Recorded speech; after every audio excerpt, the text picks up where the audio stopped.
Probably because I forgot to mute myself in OBS.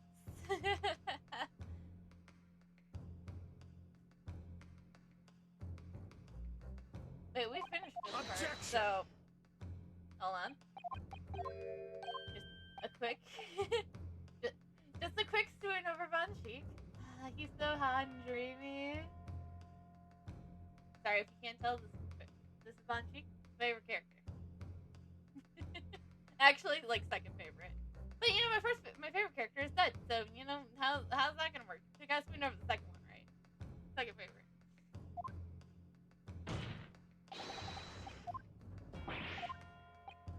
Like I said, this is what we've been over this last week.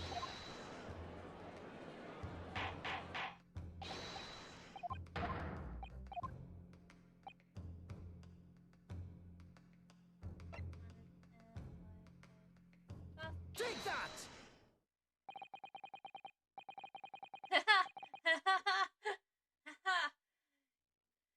I theorized though that my favorite character may not be dead. He might just be in a coma. So, yeah. But you know, dead characters are the greatest dead characters, right? Objection!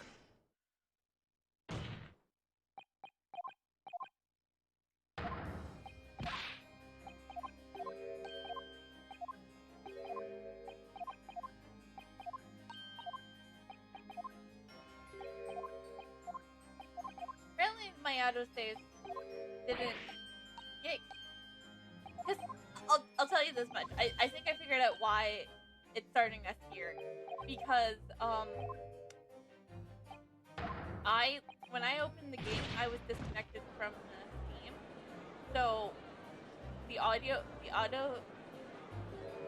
kind of got out of sync, and it was like, oh no, where do we start her? Let's start her off at the last save point that we had. Actually, no, it would be the latest save point. Maybe since I just closed out the game so quickly.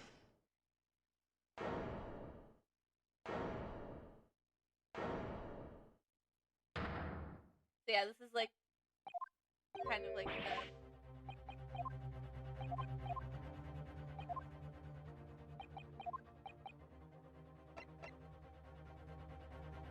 Take that!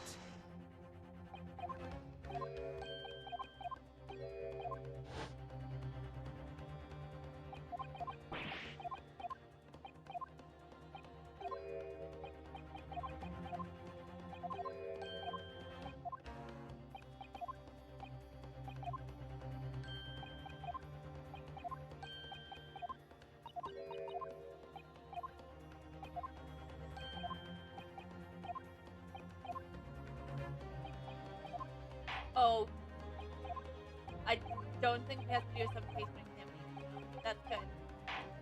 We'll probably have plenty more later, so. Alright, now that we got that thing taken care of, let's actually begin now. Ha ha ha.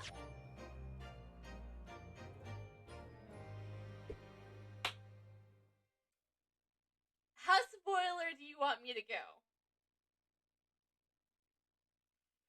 Or if anything, you have what I think is like over 10 hours worth of, I'm doing good, of my archives to get caught up.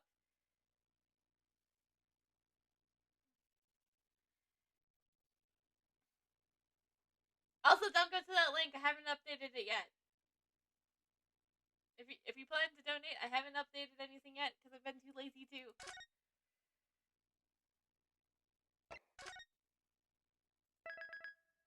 Yeah, I forgot to do that, the same part. That's why it was like that.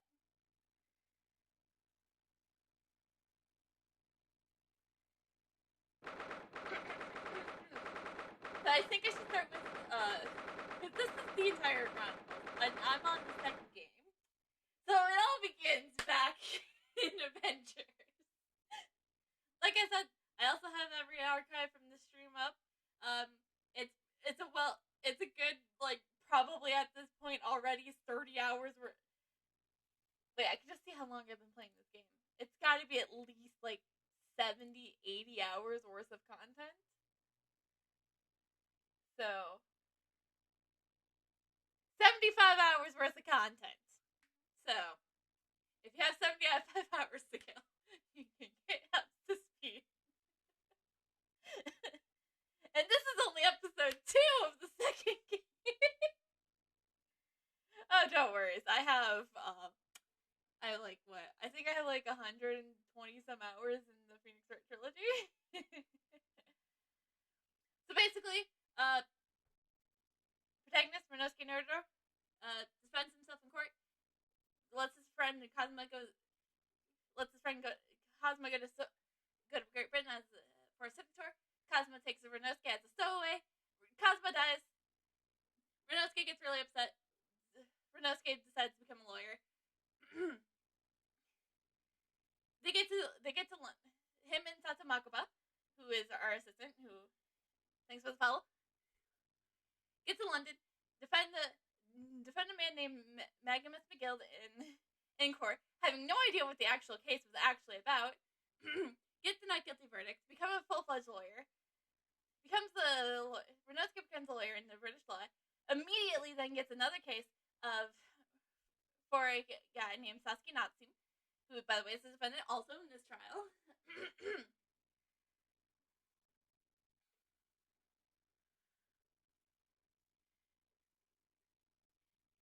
For potentially stabbing a woman in the back, but he doesn't, because, we get the not guilty verdict again, and it's the whole thing. By the way, on the ship, you meet a detective named Herlock Sholmes. Yes, that is his actual name. It's Ace Attorney. No name is taken seriously. Forgot to mention that part. After that trial, Renosuke and Sato still need a place to live, so Sholmes and his lovely roommate named Iris Wilson. By the way, she's 10.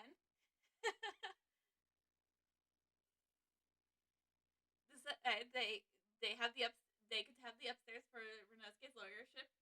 Then actually chronologically would be the episode here, which I can talk about real quick.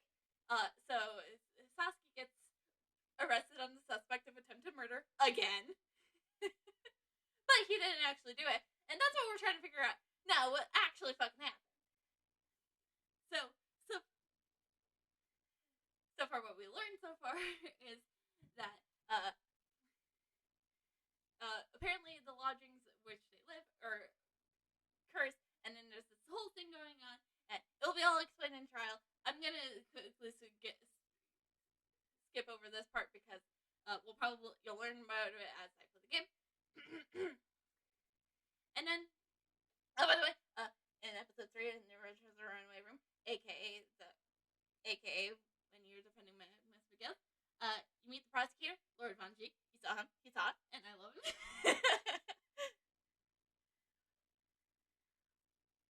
And he hates Japanese people, for some reason.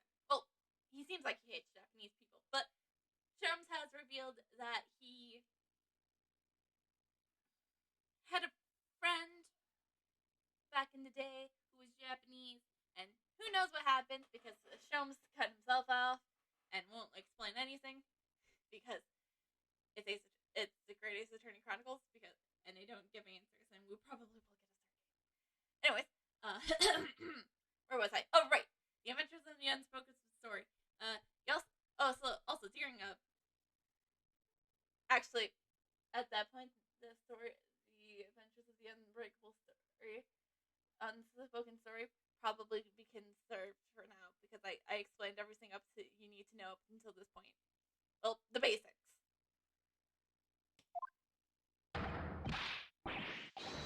Ouch! Joyful, Judah, chicken, back, jack! That's Sasuke, not. He's a troubled cat man. He's literally describes himself as a cat. But he's an author. Yeah. Ouch. And that's Sato. Oh, Mr. Natsun, I'm so pleased for you. Welcome to Student Naruto Esquire, and not welcome Judicial Assistant Miss Nakba Esquire. fire. Now, finally, at long last, there can be proof.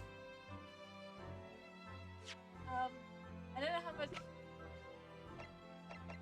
Yeah, a lot of this. Yeah, we'll figure it out. Well, don't worry, Sasuke. I'll get you proven because I know you're innocent because well, you figured it.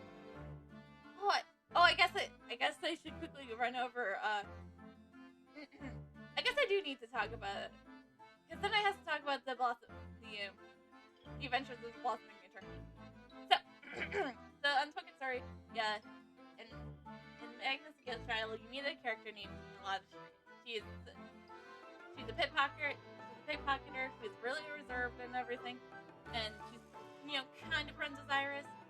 Like Iris would say they are best friends, but Gina would be like, yeah, I know her. So anyway, Gina, Sholmes doesn't want Iris to publish the story. By the way, the reason everybody knows and loves the Sholmes is because of a thing known as the Adventures of Herlock Sholmes. Sato's a huge fan, by the way, and she does play favorites towards Sholmes. Anyways, so there's a story that Iris wanted to publish, but Sholmes is like, not yet. So they have it put in a pawnbrokery, and Sholmes being Sholmes, obviously, also has a violin, by the way. He also pawned said violin, but he actually took a viola instead. So, we learn about the pawnbrokery, and then a murder takes place in the pawnbrokery, and then Gina's arrested for the suspect because she wanted to make sure that Sholmes is not actually lying to Iris and everything, because deep down she really does care about Iris. And then bada bing bada boom. And also around the same time, Professor Makuba, who is Sato's father, calls her back to Japan. So she has to go back to Japan. And then while she's in Japan, she actually she puts on a male disguise, her name being Ryoko Nadado in her male disguise. She defends her friend, I forgot her name, crap, whatever. She defends somebody in court, gets the not guilty verdict, and is believed that the reason why, and is now trying to figure out exactly why her father sent her home, and they all feel like it connects to this episode right here. And that's all I know. That's the story so far, with quickly as I could. Proof that I'm innocent, and proof that my tea is innocent. Okay, so quick context for those for this murder. Sasuke went over to the victim's house, William Shakespeare's house, and they had a little debate over Romeo and Juliet, who is stronger. Sasuke brought some tea, but Shakespeare was poisoned, and that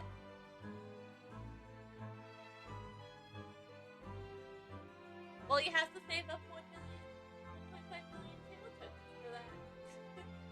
I'm not just going to show what the sticker is. You're gonna have to save up for it. Yeah, I forgot to turn that off too. Wow, I'm a great streamer, 10 out of 10.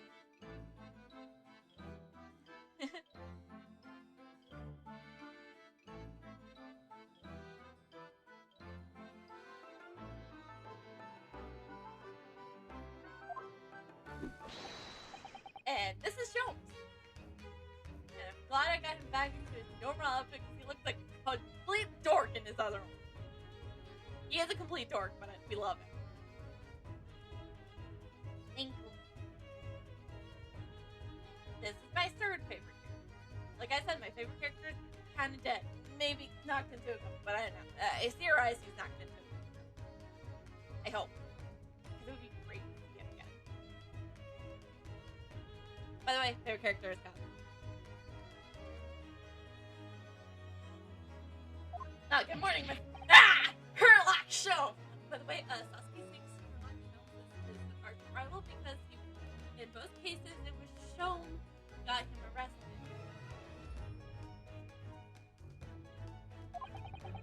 May you drink my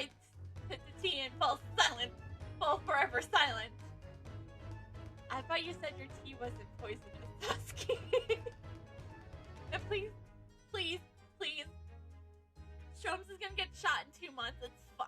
Yeah, there's a 2 month difference time period between this episode and the Adventures of the Unspoken Story. So, he's gonna get shot in 2 months. Dude, let's not have him drink potentially poisonous tea. I thought the tea was innocent.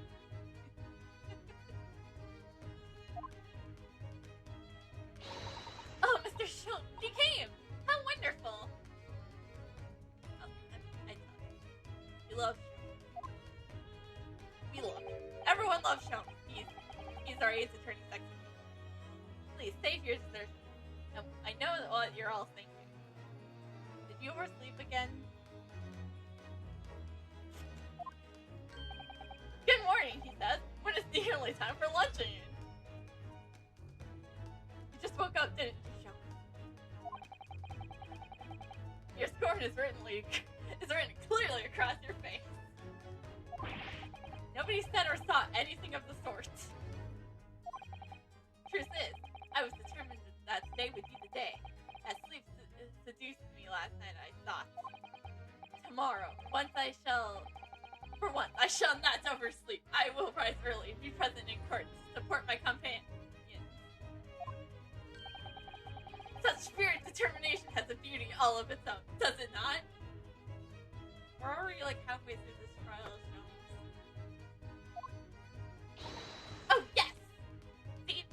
And if that was Renosuke saying that stuff, we'd be like, you must not oversleep, Renosuke, Mr. Nanado. And then, I began to muse on the subject. Why do people oversleep? I queried. Why time after time do they make the same foolish blunder? And my answer came to me at once. It was so delightfully simple. People oversleep. Because they sleep. I have not once been late to work in over 8 months. Well, isn't it not an obtuse insight into the matter? It's an insight to the matter. Oh, yes. Upon which realization, I attempted an experiment. I didn't sleep a wink at all night. The results? You oversaw. By the first light, I was exhausted. I began to assailed by fits of drowsiness. Shocking. And so, the conclusion of last night's experience is this. A good night's sleep is quite simply essential. Yes, I think most of us probably knew that already. What other pros I prove by the second experimentation? That, my dear Semple, this fellow is a scientific method.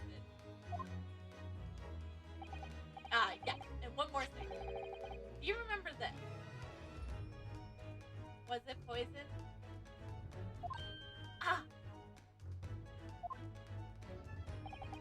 Oh, yes, of course. It's the poison that was screaming about the drink in the hospital yesterday.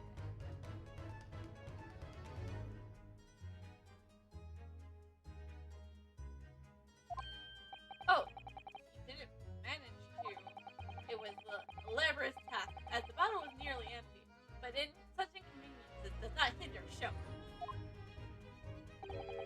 I managed to confirm that it contains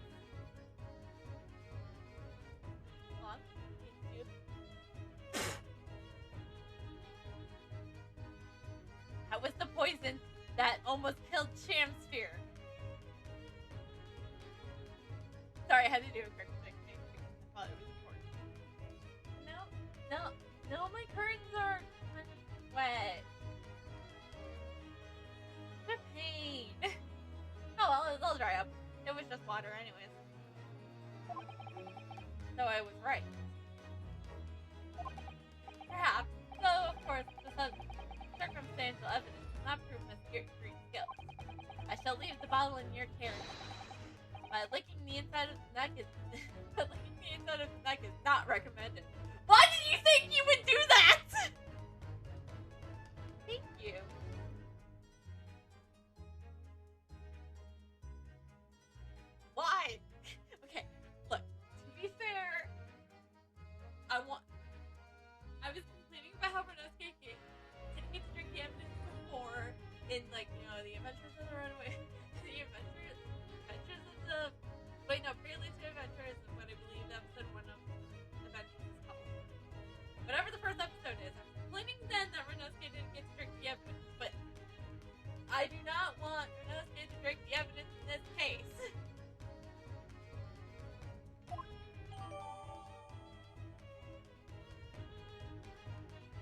very careful in it. I mean, I think the, opening to the bottle is wide enough that you could probably just, like, stick your tongue in, lick the inside of the bottle. Because he did say the neck of the bottle. And if you just stick your tongue in there a little bit, you can pull it right back out. But it's not recommended. Not licking the inside of the bottle is not recommended. Can I have a word? But first, I want to examine.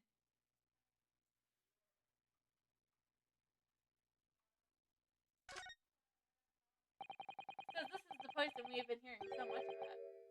Try 9. There are a few remnants on the bottom of the bottle here. Look, you mustn't be tempted to try it. Okay, it was one time he wanted to drink the evidence. Okay? Just one time. Hey, if Phoenix Wright can eat evidence, then why can't Renosuke drink evidence? It only seems fair. Of course not. As long as we don't lose this trial. Renosuke, please don't tell me you're gonna kill yourself if you lose the trial. No! Not even if we lose the trial. No! You mustn't lose the trial in the first place, Mr. Naruto. Make your mind up, Sato-san.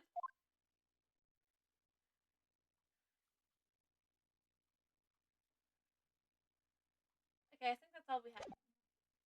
Okay, now a word from our mysterious fellow.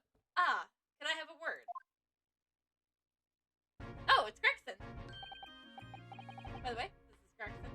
He's kind of like, he's the inspector of Scotland Yard. He has a pretty cool scene. Gregson, how good of you to come. He was already here. He was a witness. You're kidding. Excuse me.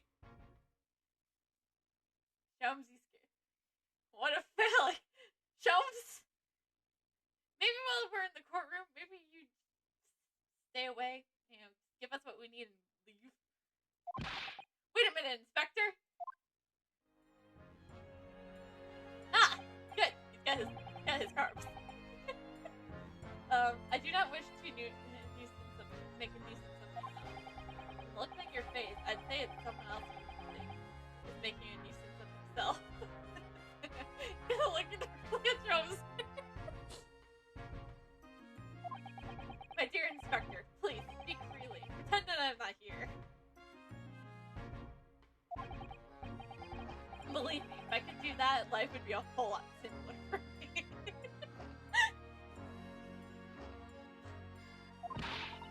Do you have the results, Inspector? Mr. Shu, the investigation of Mr. Shamspeare's room? Not yet. It'll be long now. No, I'm here about something else. Dead convict doctor.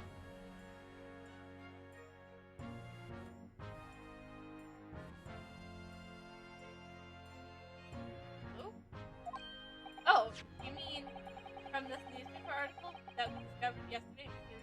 Oh, right, that guy. I forgot all the bigger cases of this.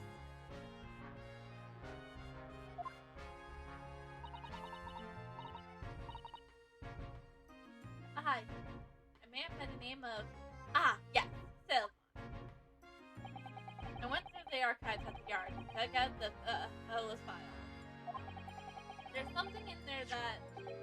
well, it caught my eye. Something caught your eye? What, Inspector? What? I have a copy of the relevant parts so you can read it for yourself. Thank you. Let's read it. One moment. We need to read documents.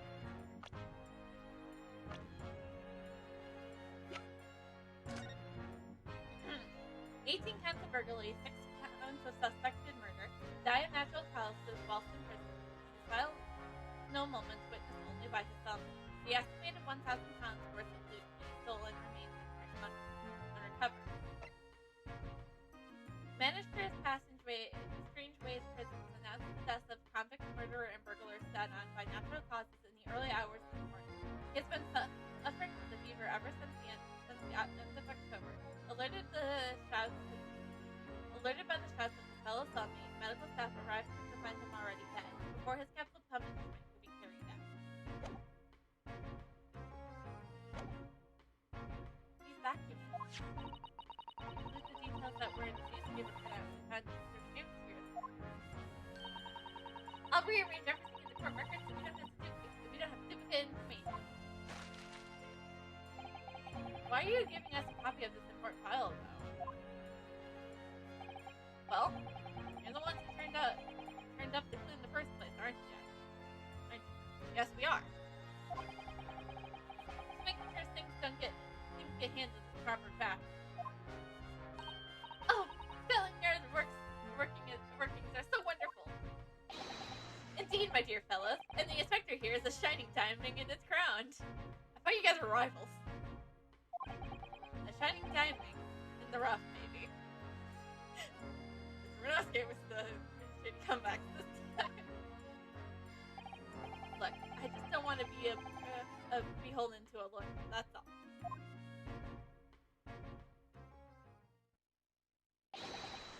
Counsel for the defense and the defendant. Court proceedings are about to resume. Make your way into the courtroom at once. Well, I shall leave you then. I'll be listening with the entrance from the public gallery. Not nodding off at all. Certainly not. You're gonna fall asleep. Absolutely. I guarantee you Sholmes will be like, oh, what a wonderful performance. I fell asleep though. Thank you, Mr. Sholmes. I'm rather tired of seeing Mr. Mustache to the floor in tears in person. The best of luck. Welcome, student Naruto Esquire. Yes, Mr. Nuts. It's time, isn't it? Yes, this is it. Miss Olive Green and Mr. William Chance. Hell, were they talking about? It's going to be the final battle. For you, at least. My journey as a lawyer. Only just beginning.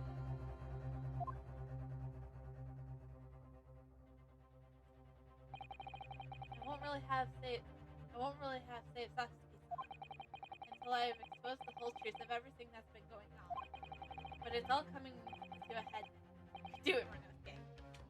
You have to. Man, sometimes I wish I would. Sometimes I do miss that doing webcam, but sometimes I don't regret it.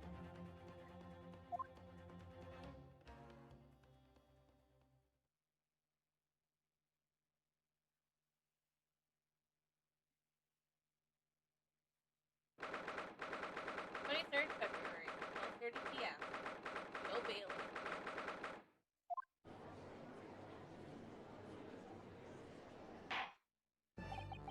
In the name of Her Majesty the Queen, I hereby declare this court to be in session now again.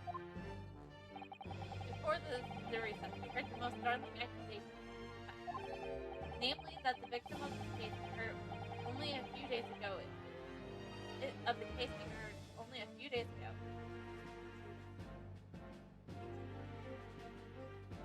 It's the true perpetrator of this incident. A reckless, rash, and official charge of wrongdoing. However,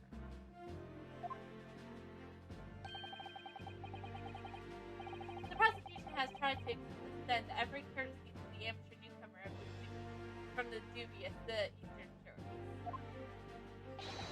Thank you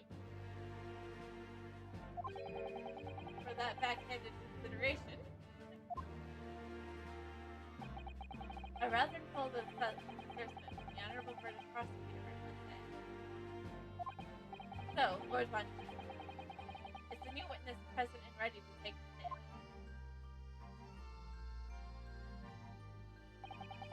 Ready and waiting in the witness's chamber. well. Bailiff, bring the witnesses in. Wait, witnesses? Oh, it was just gonna be Miss Green.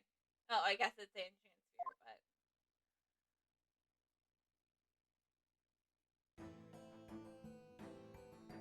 God, I hate that smile of his. Witnesses, state your name and occupations for the courtroom, please. William Transphere, my liege.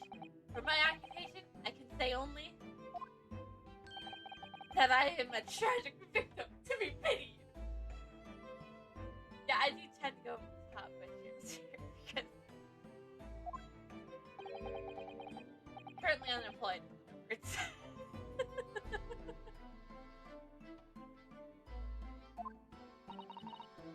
Olive Green. I'm a fleeting artist. Well, no. Not a fled fleeting, really. A hopeless failure just disappeared. It has no talent, I suppose. Also currently unemployed, in other words.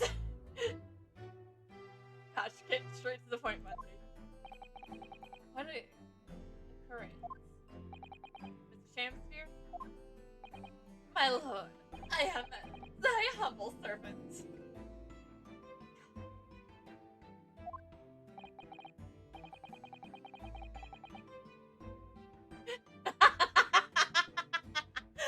Oh, that's good.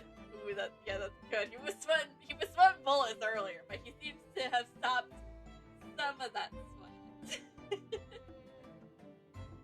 I'm afraid that you are no longer merely a victim in this affair. The possibility has been raised that you are in fact the assailant intent on taking the life of your fellow lodger. The part that you have played in this whole business will be thoroughly scrutinized, I assure you. I would for not us, my lord. And Miss Green. Yes? Can you stop me just 1 second? You're in the courtroom here, Green. You're aware of the reason you have been summoned to this courtroom there, soon. Yes, the officer did explain. He said I poisoned this ridiculous buffoon.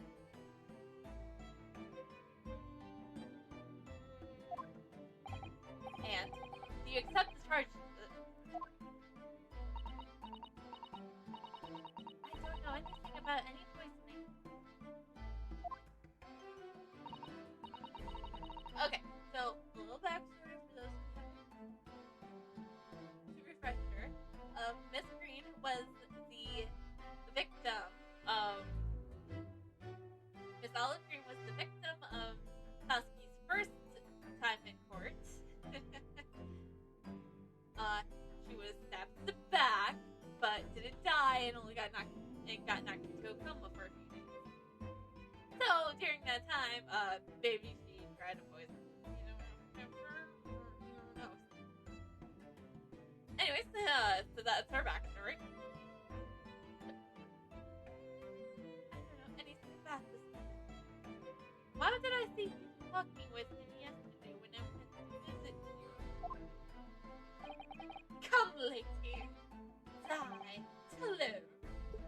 Is that fairly? I know that thy prickly pigment to personnel. Very well. Let us proceed with the manner that being to assertion whether or not Miss Green has any involvement in her. Oh, very strange. Very strange indeed. Why would you suspect me? Trust me.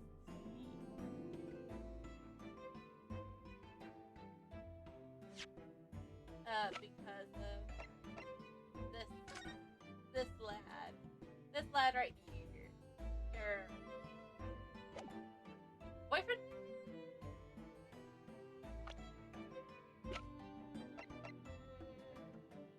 Ah.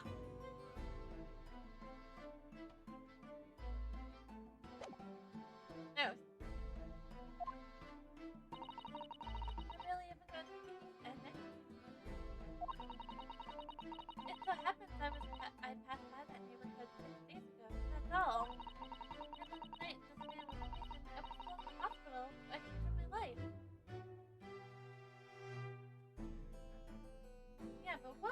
why were you truly there 6 days ago?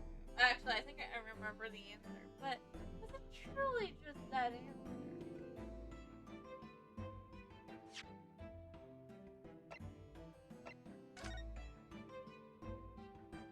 Damn it!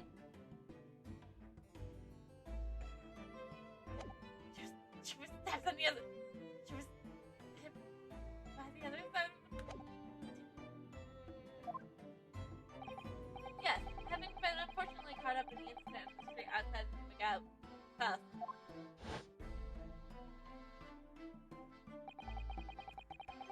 An incident that rendered you unconscious for some 3 days. I was struck in the middle of my back by a knife. No fault of my own. And now I'm under suspicion? So sorry. The other relevance I'd be suspected of is all very disturbing. Your energy may be better spent worrying about random knife attacks. At this point in time, all that appears to be connected with you, Mr. Shakespeare's logic, is the Balliard Road incident of 6 days ago. That's why we would like you to testify formally now about exactly what happened. Oh no! The incident 6 days ago? You mean you want me to relive that awful incident? Unfortunately, yes. Please tell the court what happened then. And of course, we would be interested to hear from you about your movements that day too, Mr. Shakespeare. But what happened 6 days ago has nothing to do with me being poisoned.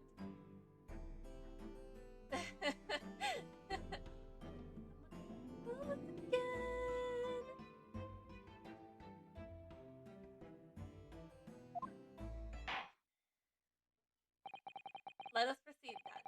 The witness will present their formal testimonies to the court. On the subject of the incident that took place on Ballard Road the evening of the 17th of February.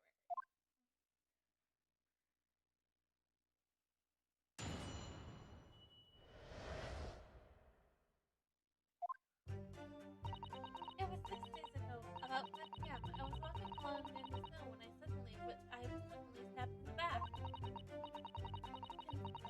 Coincidentally, it happened to be just outside the house where the men in the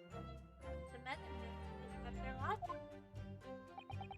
I was at the tavern on the eve of which thou speakest, for as I hereby spoke my supper. It was the first time I've been in the area. I had a little matter to attend to, that's all. Anyways, I was admitted straight to the hospital, so I knew nothing about all this business.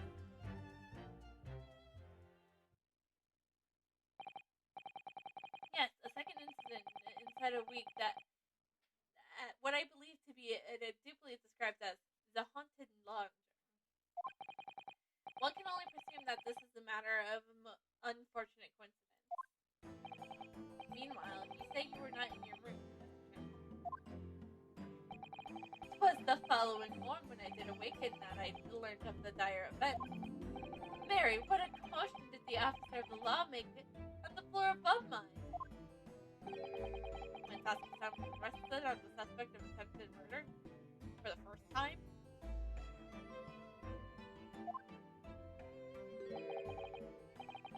As suspected, there's nothing connecting these two witnesses, but happened. It's true, it does seem as though they are unrelated at first glance, but I'm not so sure. There's something lurking in the shadows. I feel certain of it. And this is my one and only chance to expose it. Counsel, you may now cross-examine these two witnesses. Yes, my lord!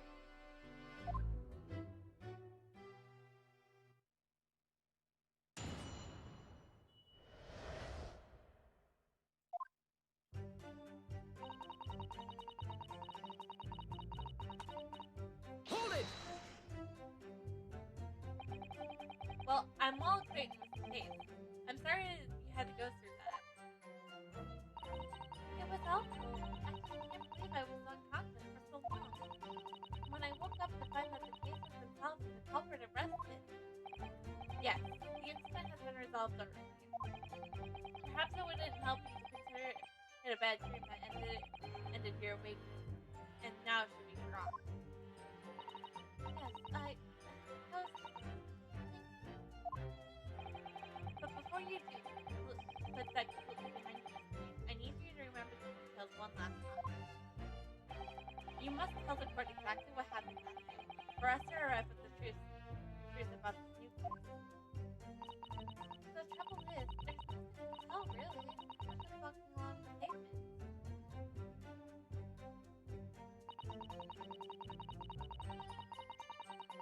Hold it! What were you doing there on that day, though? What do you mean? In our school you attend. What's it called? Ah, yes. It's the Thorndike Academy of Fine Arts. According to Mr. Snow, that's just in the vicinity of Roxanne Road, which is some 10 stops away from the scene on the underground. I believe you mentioned that before. You also live on Roxanne Road. Isn't that right? So why then would you have been walking along Briar Road in the middle of the end? Well, it's because, oh yes, of course. I thought it might make a nice picture. The witnesses to the student of art, city-dwelling artists can't all paint grand urban fiestas. That's right. I happen to like the crummy look of that part of town. Perhaps quite would have been a less grating term. The point is, she's definitely heading to something. Yes, she's not going to be forthcoming with the truth.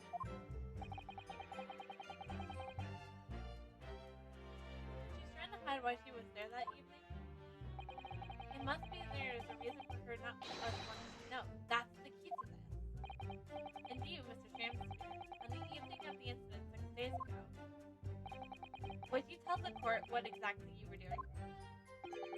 Twould be my pleasure, sir.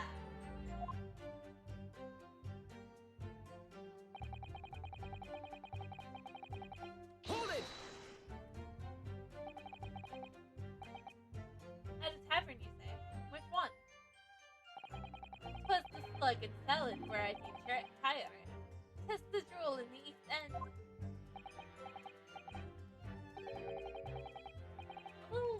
A little unexpected, I feel. What do you mean, Lord Von G? The Slug and Salad offers unusual fine dining for the locality. Not an establishment you'd expect to be partnered by a man who there's not even a crumb of bread in his room.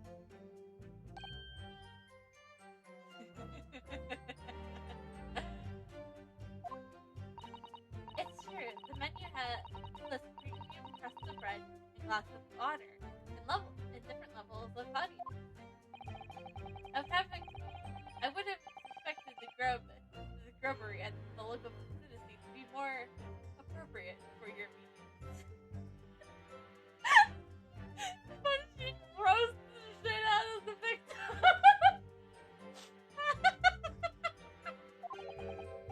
Watery soup and mushy peas, or rather, soupy water and pea-like flesh.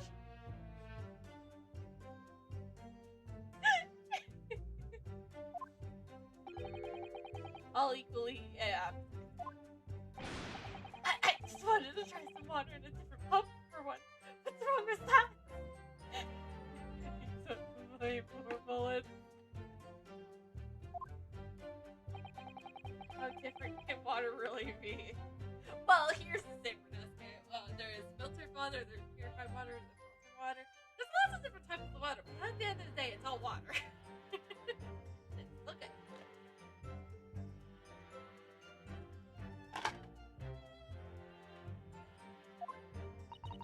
Or perhaps there's a more plausible explanation. A specific reason why he got to that particular establishment. Grief. Fact is only on that day and all day, down in the place, he wouldn't normally find out. So Mr. Shakespeare's own actions on the day of the incident ago, 6 days ago, were slightly suspicious. I wonder if we have some evidence that can explain those actions.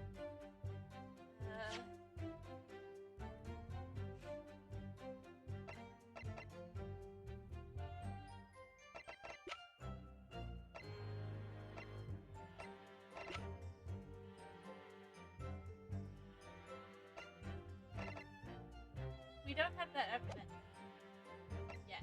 Not at the moment. I wish we did, but sadly, I can't think of anything at the moment. If we find the clues that can explain why Mr. Shakespeare went there, we must present it to the court.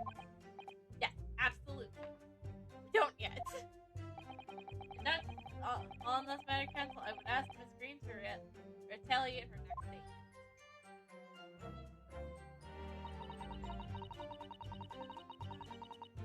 Hold it! What little matter, Miss Green? Please elaborate. Thank you for stopping in, at least.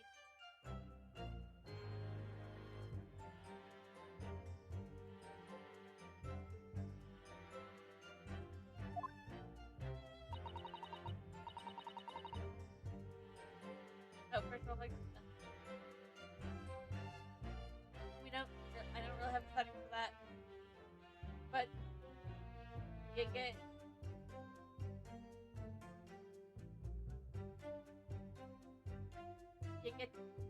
a quick tip. Whoop.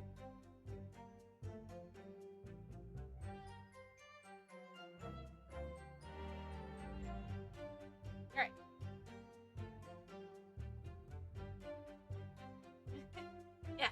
Yeah. I need to get like a hug, like thing ready, but I'm working on other things. Nothing really. Nothing worth mentioning. If you remember, you mentioned it to us yesterday at the hospital. Ah. It was related to the card.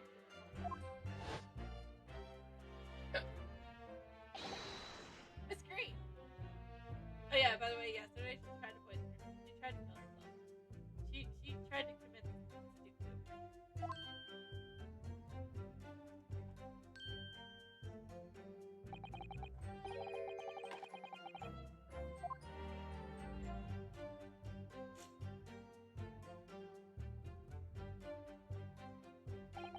From memory, I believe the card contains a note that read, I have more information regarding the death of Duncan Ross. What does that matter? This has nothing to do with Duncan. Oh. Excuse me. Oh, what's that? Mr. Shakespeare, do you have something to share with the court?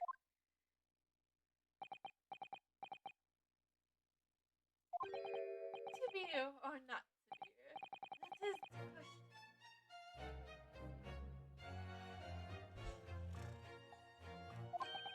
Ah, pray forgive me. The great bard's words springeth from within me. With ne'er thought. Don't tell me it's because you're possessed by Shakespeare's spirit, right? Hearing Miss Green's words a moment ago seemed to make you think of something. Something of relevance, perhaps? Nay, sir. 'Twas nothing at all. Presumably you know the name, though. Mr. Duncan Ross. After all, you were both lodgers in the same house. I would if it was so, but sadly nay. Lodging it is a lonely act. My lodging fellows are really known to me. So you haven't heard of him, even though he passed away in the room just one floor above yours.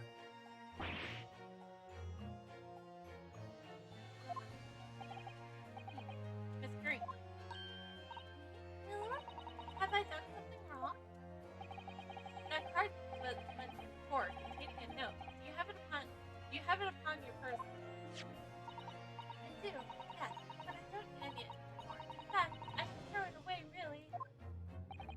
Before you dispose of it, the court will take it as evidence.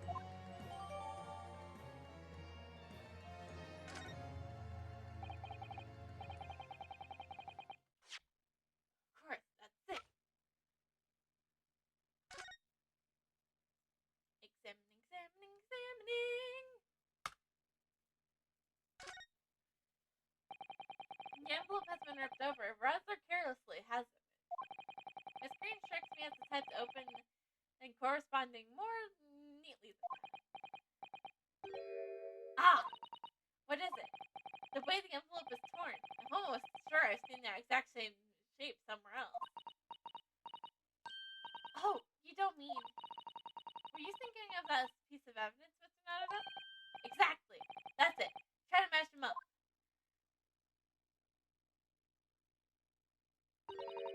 They go together perfectly. This torn off envelope, it clearly belongs to this card.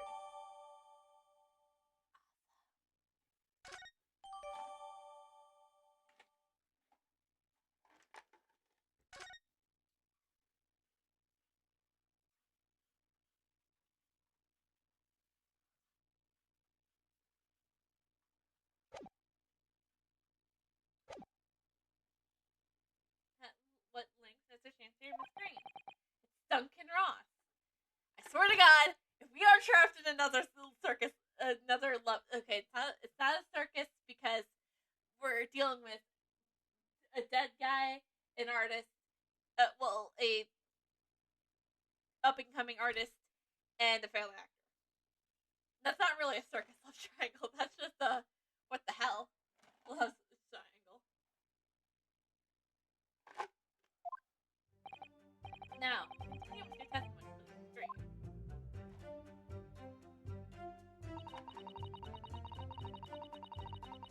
Hold it!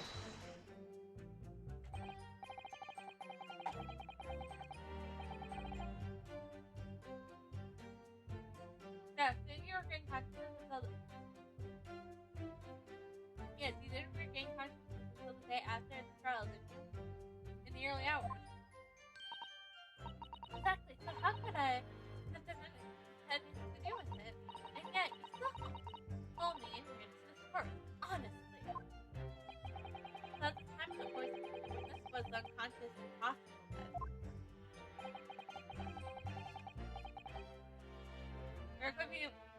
But there be more airtight alibi, I asked.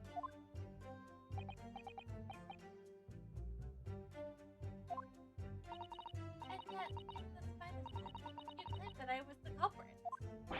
Well, but you certainly have produced any evidence to support your wild claim, have you? Not at all. There you have it. The good lady has yet to see evidence of my learned to this moment. I'm working on it. I have the evidence. I just wanted the press. Counsel, I will point out here that the jury's next decision will be fine. Well, we're really up against the wall here. That means no more supplication examination. Just cross-examination. Oh, Mr. Nadado, you pursued Mr. Shakespeare wonderfully there. It worked out well, hasn't it? We have a new clue at last. Alright, now I need to pull off a really insightful objection somewhere. Well, as you managed to expose this promising angle, I wonder if you should perhaps try to develop that. Ah, yes, of course. Yelling out objections isn't necessary, but the best way it's necessarily the best way to do that, I suppose. But yelling objection is so much fun! Because wouldn't you just like to go, objection! At some point. Actually, I've done that before.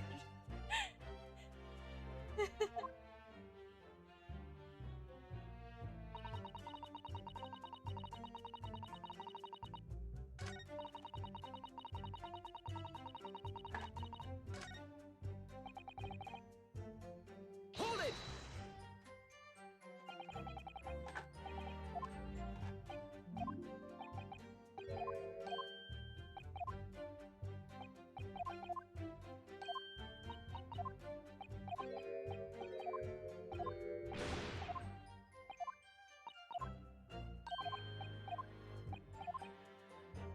I have evidence. Mr. Chancellor? Yes, Seth? Huh? On the day in question, is it not the case that you visited the Slugging Palace?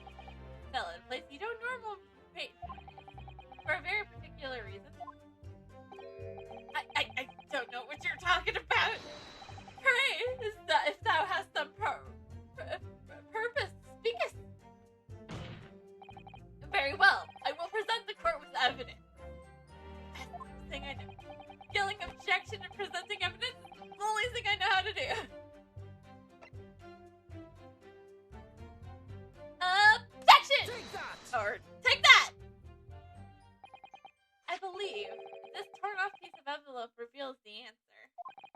Because it fits perfectly with the envelope of the card that was submitted into evidence earlier. Good lord, Miss Green's card, you mean? That's right, my lord. It reads, I have information regarding the death of Duncan Ross. Come to the Slug and Salad on Ballard Road at 5 p.m. on the 17th. Don't tell anyone else about this letter or meeting. It's a matter of utmost importance.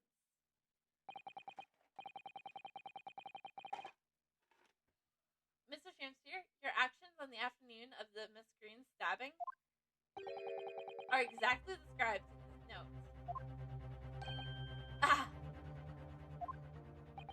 Personally, I find it hard to believe that that's a coincidence. Don't you, Mr. Shamsteer? Well...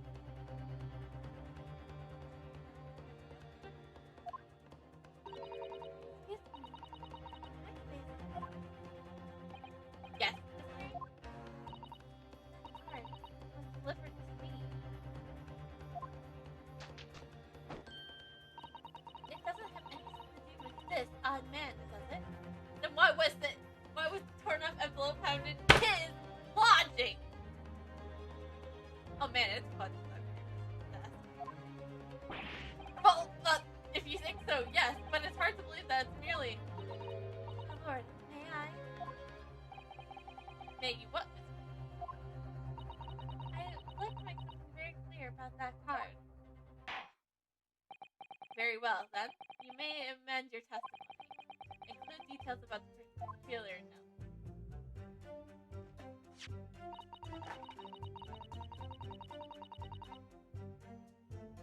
Hold it!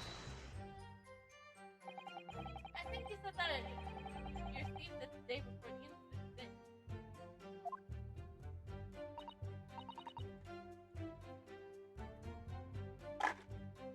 Yes, that's right. There appears to be no indication of the sender's name or address to the sender. It was in my letter box. That's all I know. I have no idea who sent it. I have information regarding the death of Duncan Ross. Who is this Duncan Ross, please?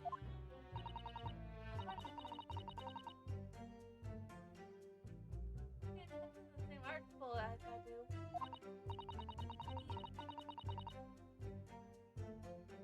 He passed away in a tragic accident a month ago now. I wasn't sure what to make of that note, to be honest. But in the end, I decided to go. So you found out what information there was?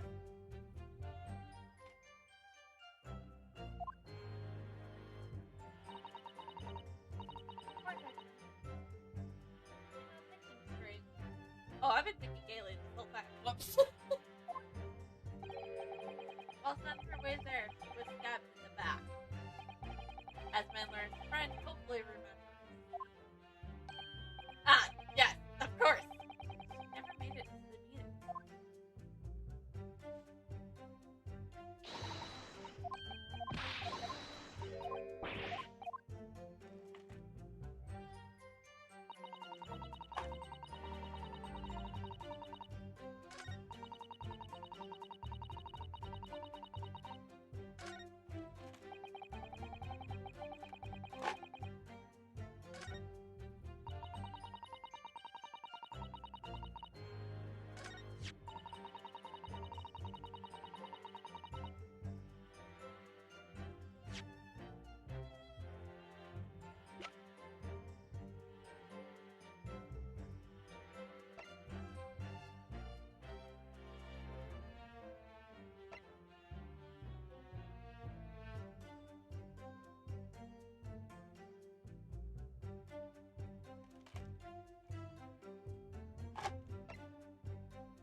1 week ago now.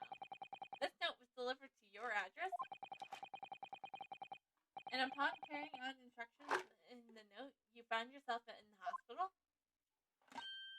Yes, I did. It's terrible, everything that happened to me. Yes, it is terrible.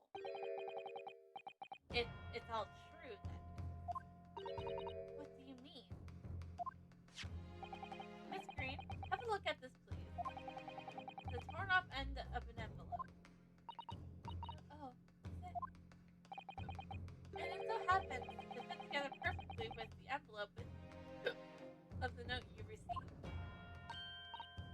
Oh, where did you find that? In Mr. Shamsphere. In my room? Mr. Shamsphere, don't blame him. Do you perhaps remember this note from somewhere? Well,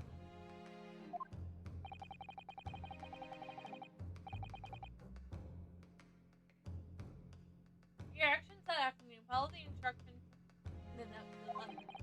Come to the Slug and Salad on Ballard Road at 5 p.m. on 7th. And so that's exactly where you went.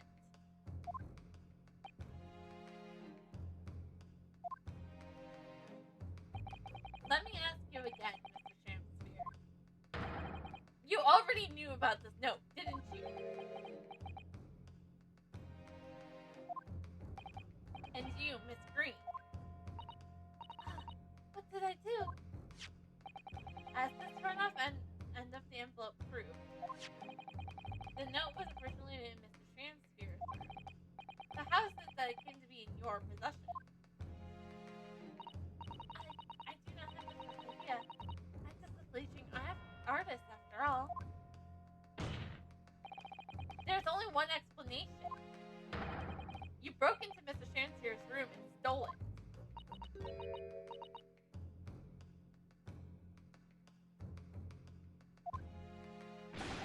You did what? Sorry, thou has what? You broke, thou were in my room? What on earth do you want with me?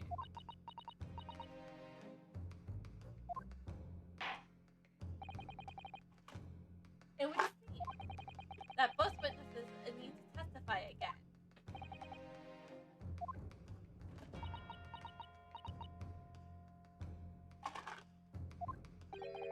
Miss Green? Yes? Well, see how the court's sympathy, I for sure am suffering. I sure for the suffering you have endured. I'm sure for the suffering you have endured in recent events. Anyone found to be giving false testimony in a court of law will be duly punished. Please bear with that.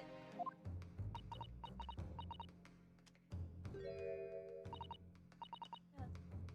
No.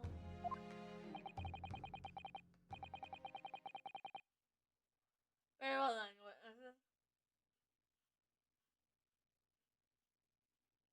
You will get formal testimony again now. On the subject of this curious anomaly regarding the note Miss Green claims to have received.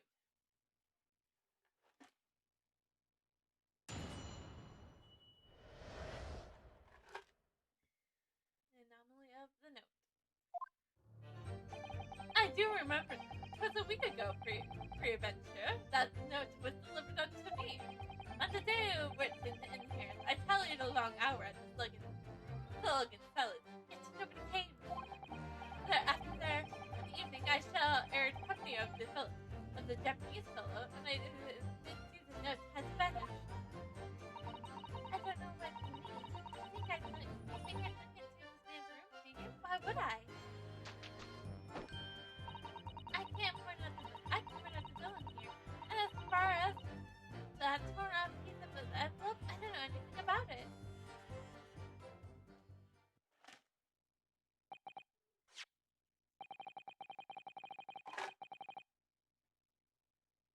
Now you claim to have received this letter, do you, Mr. Shamsphere?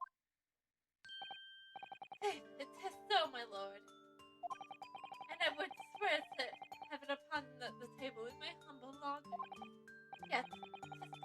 know that since I returned from the tavern that night, I have not laid eyes upon it. Well, that being the case, young lady, it would appear that your testimony was a lie. Is that what you say? How unfair do you think? How unfair of to think that I am the one lying? I beg your pardon? I'm just a sleeping artist, as I said, and a sleeping artist don't lie.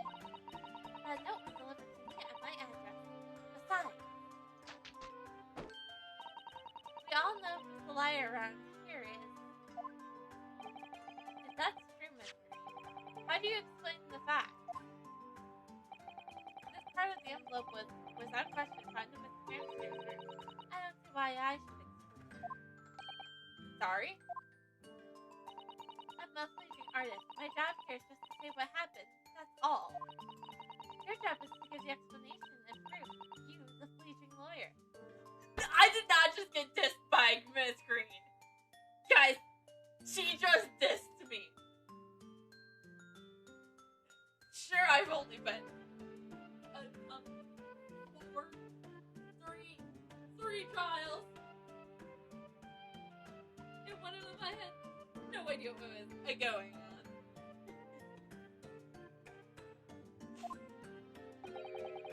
Fleeting will do his best. Evidently, my learned friend's cross-examination is our only hope of learning the truth. Well, counsel? I'm ready, my lord. Very well, then. The defense will now proceed with the cross-examination of the witness.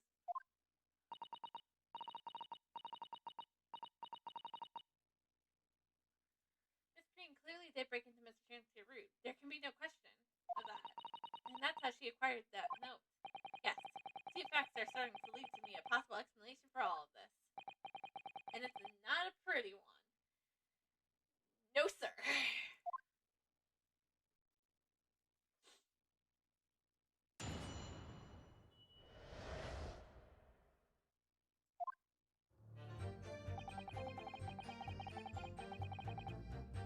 Hold it! So can you shed any light on the contents of the note at all? Nay, sir, because it's strange to me as a foreign tongue. Even with knowledgeable literature as great as mine, one veritably is impenetrable. But Mr. Duncan Ross has lodging in the same hostel as you. And in fact, he was your neighbor, so surely you knew him, didn't you?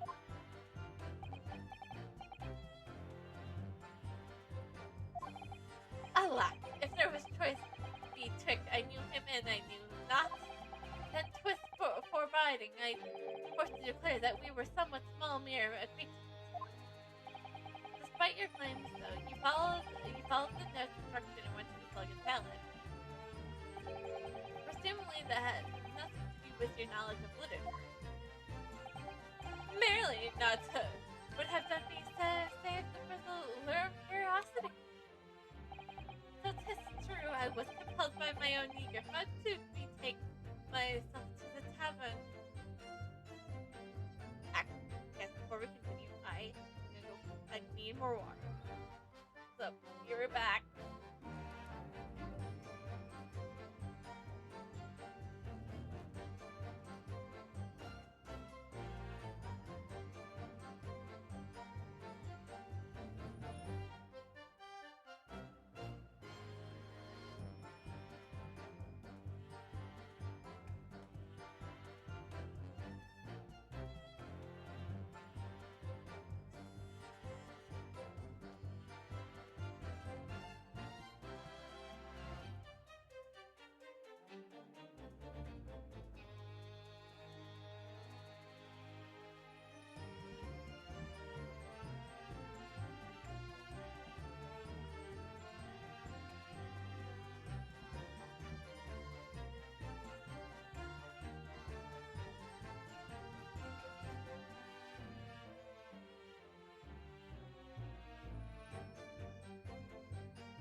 hour, nobody appeared.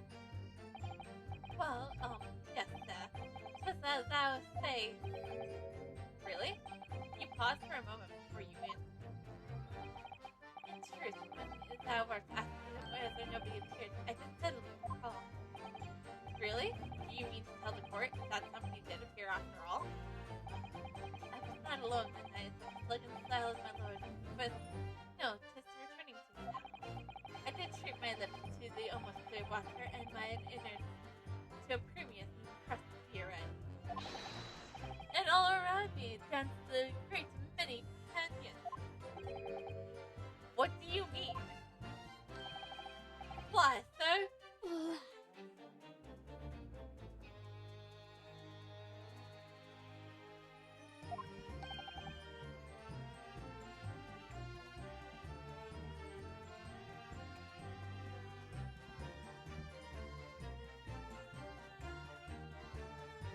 Good lord!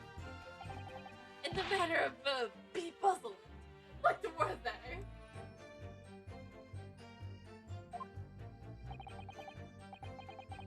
Various persons from a midsummer night's dream to come to taunt me. I think they were just flies. I can't help but thinking that the flies ought to use some more wholesome symbols around. Is that wrong of me?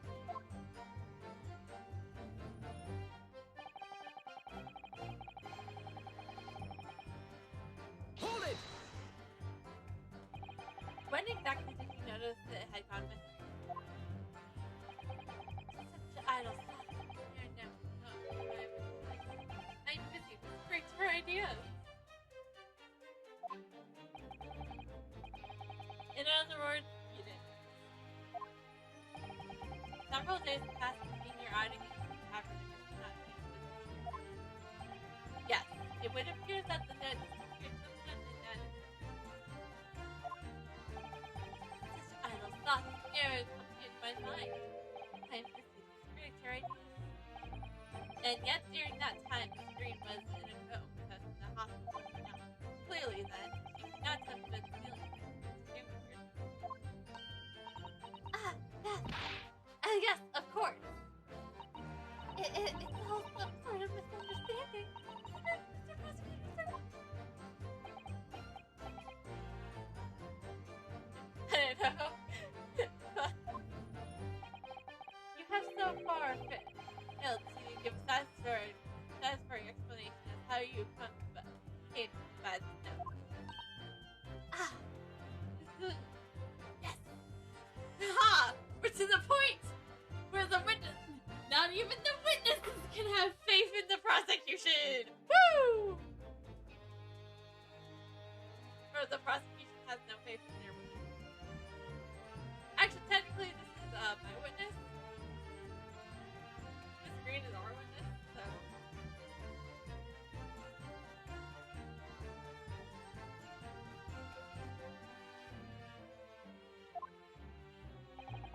I'm not here to advocate for your defense, ma'am. I won't tolerate inconsistencies in the story. You would do well to remember that. Oh, dearie me. Yeah, you don't want to get on his bad side. He's not as sorry for the Bailey.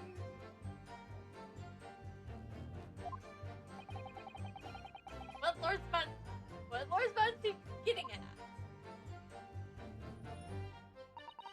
don't know what you mean. I guess it's Andrew. Did you? I would ask. Hold it! It seems that this note was actually delivered to Mr. Shakespeare about 1 week ago. Oh, is it? But for some reason, it ended up in your possession. I can't think of any way that could have happened except you breaking into Mr. Shakespeare's lodging. Objection! But for what reason would the witness have done that? I haven't figured that out yet. My bad. I wouldn't deny that Miss Green's possession of the note would appear to defy law there. However, until and unless her involvement in this case can be proven in some other way, any further pursuits of this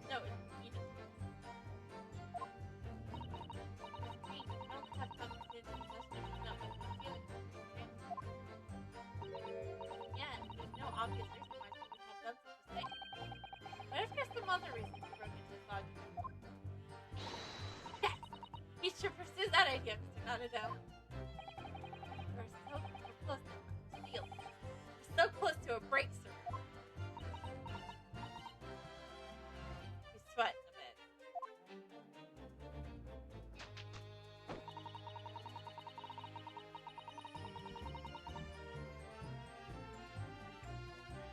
Hold it! So you don't want to tell the court the truth about the letter, is that it? I'm a funny artist, remember? Artists are nearly always introverted characters. Ooh! That one hurt! That one hit me! I am an artist who's introverted. Introverted? This bleaching dust doesn't really cast assertions about my nature.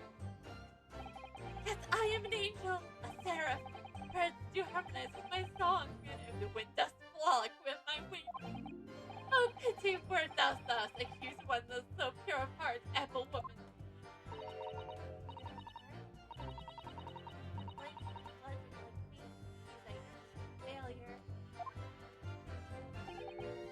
Tragedy, thou shalt not know the true heart of an artist until thine instruction hereby by death. God, so dramatic. Oh, the days, oh, the years, alas, to enlightened thou must wait so long and in vain. Let's move on. Mr. Donado, interject with some clever remark. Objection! I don't know when in doubt, yell objection. And hopefully I've come up with something with that time.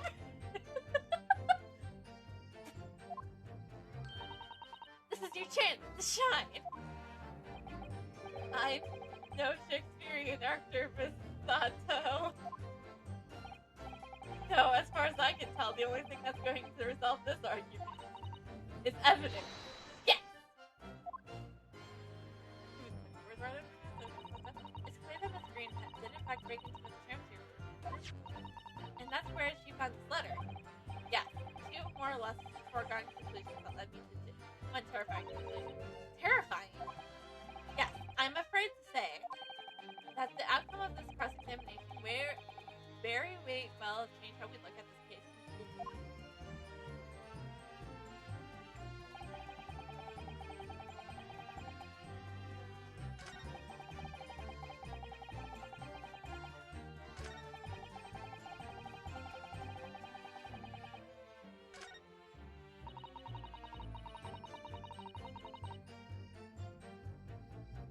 Hold it! Shit! Action with the... Objection!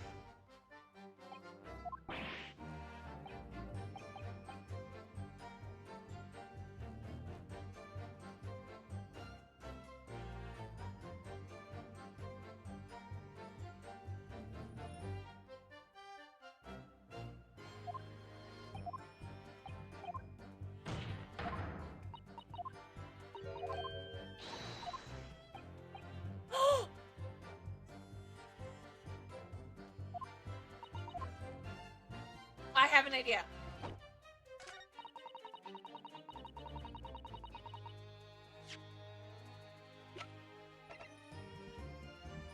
Objection! Yesterday at the hospital, we saw you with this bottle.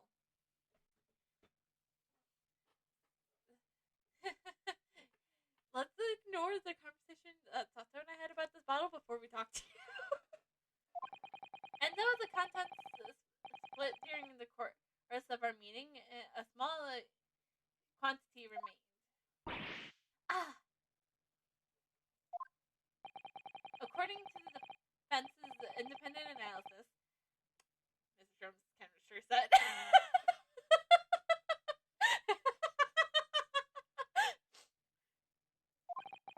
The liquid that was still in the bottle was identified as trincyanide. What? Trincyanide? The same poison that affected Mr. Shamsphere?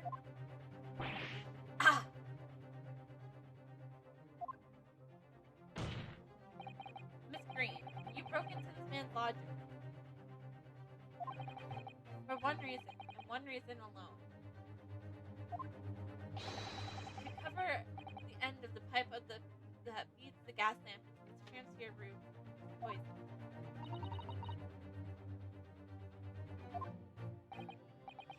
Can this be to my room? It may seem incredible to support, but from the remaining clues, there's only one logical conclusion that can be reached.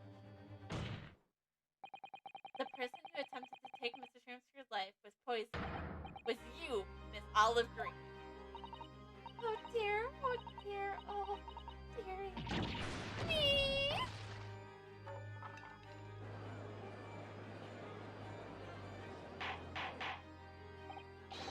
Order! Counsel, are you seriously suggesting this woman put the poison in the end of the gas pipe with the intent to kill? Yes, my lord. There's no other way to explain the fact.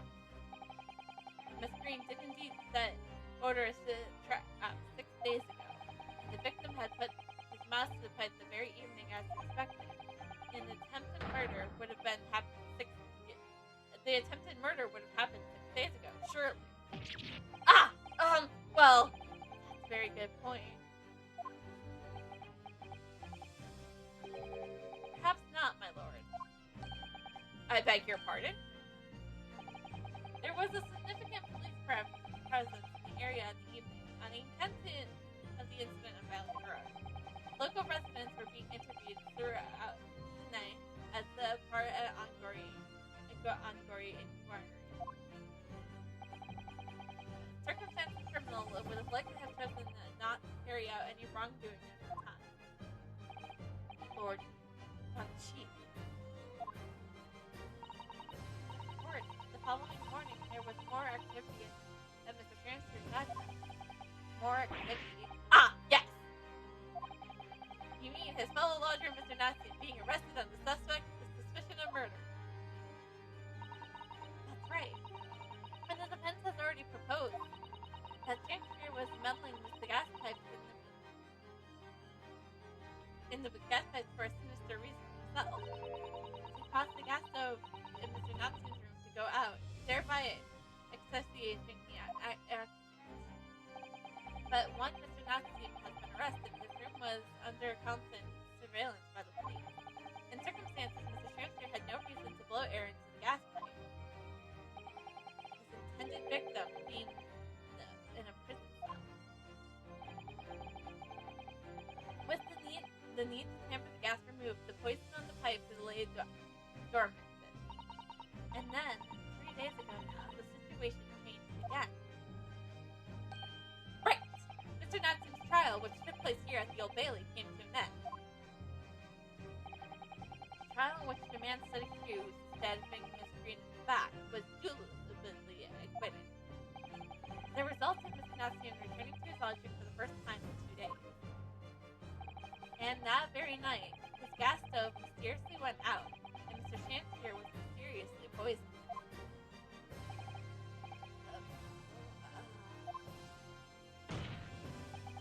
In conclusion, the poison that was present on the mouth of the gas pipe had been put there in the victim's room some 4 days earlier. Mary!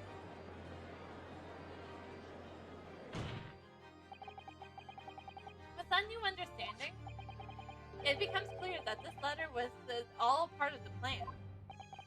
What plan? The court will recall that the note gave instructions to visit the Slug and Salad at 5 o'clock. And that the recipient should tell nobody else. The reason for those instructions are now clear. To ensure that the lodger would not be at home at the stated time. To make sure I wasn't home. Exactly. While you were out, Miss Green safely slipped into your room, knowing that you wouldn't be disturbed. You mean to say that letter was written by Miss Green? Yes. In order to cover her tracks, she took it away with her when she left. Just after she smeared poison over the mouth of the gas pipe in your room.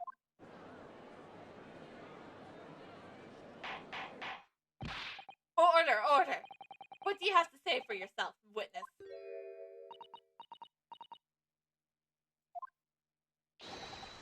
Just who are you? Why did you try to kill me? Miss Green's motive should be obvious.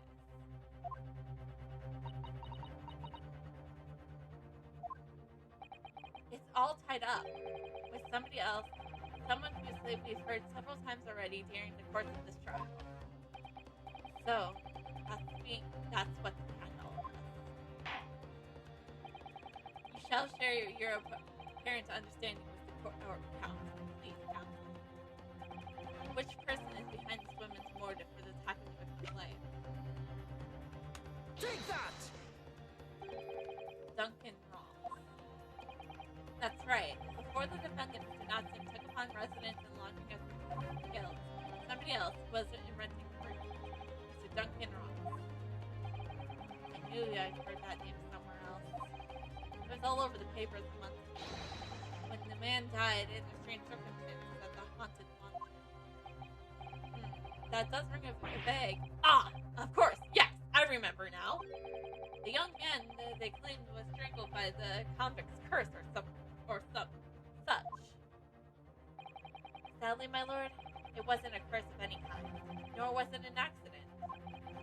The man died as a result of Mr. Shanspeare blowing into the gas pipe and causing the gas to leak into the room. It was a murder, plain and simple. Yeah!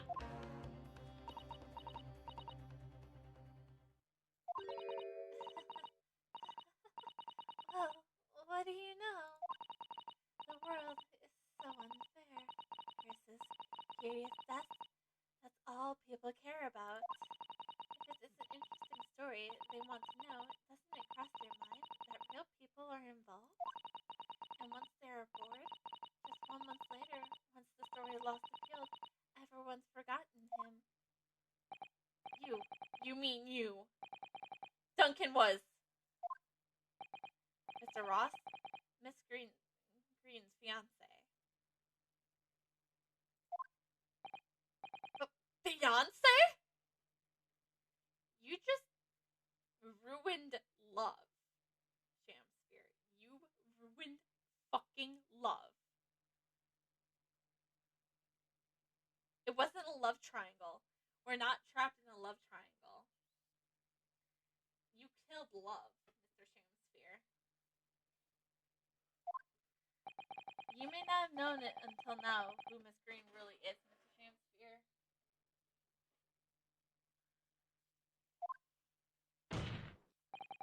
But she knows exactly who you are. Who you were all along. Because you are her sworn enemy. The murderer who took the life of the man she was to marry. Mary? Miss Green, is it not the case that in order to exact revenge of Mr. Shamspeare, you smeared poison all over the end of the gas pipe?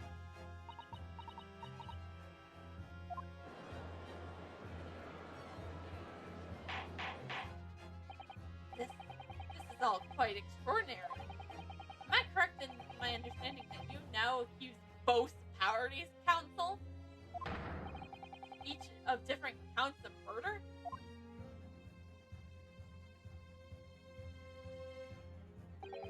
Yes, my lord. That's correct.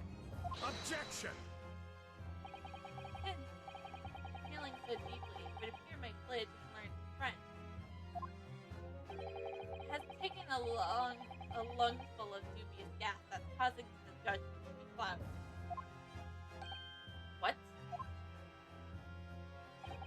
Why would Mr. Shamspeare wanted to kill these lodgers, as you say? You have completely failed to devote a motive to substantiate your accusations against the man. Yes, that's right, Mr. Reaper, my liege. I did my job.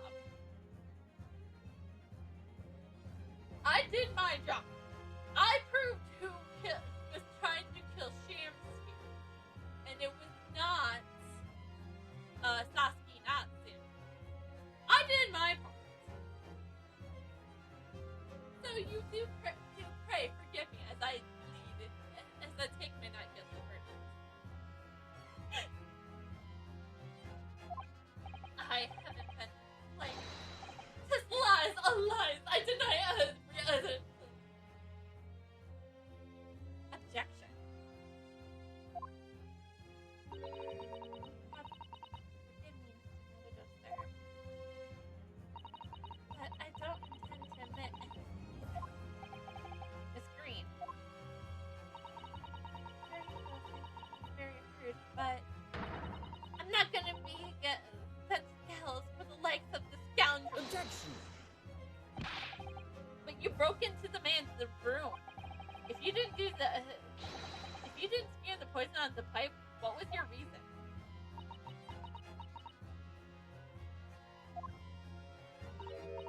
I thought I had a look around. That's all. Sorry?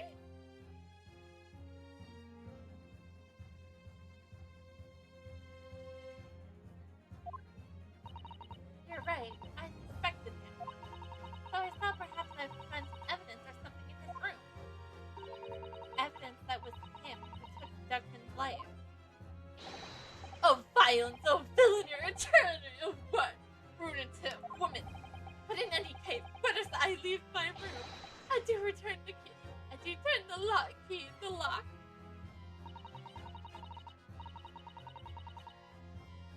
The whole place is falling apart. The locks on the door are no different. Duncan showed me once how to unlock the door. Some turns a piece of wire. Oh, awfulness, oh, archeries, oh, tyranny, oh, profanity of woman.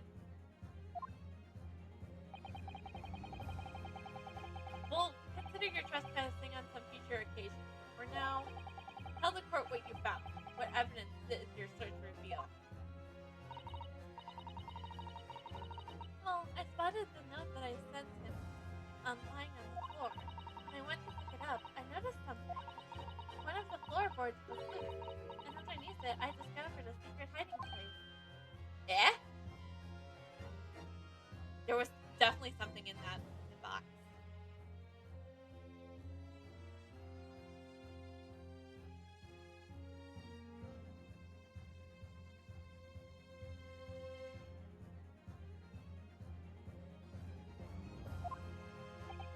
Yes, you also discovered that had. Inside, we found the newspaper cutting, a photograph, and an empty box. Yes. Well, the thing is, when I found it, the box wasn't empty. What? There was something in it? Yes.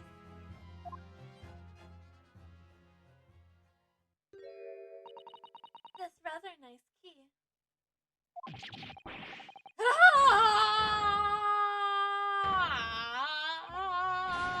What are you doing with that?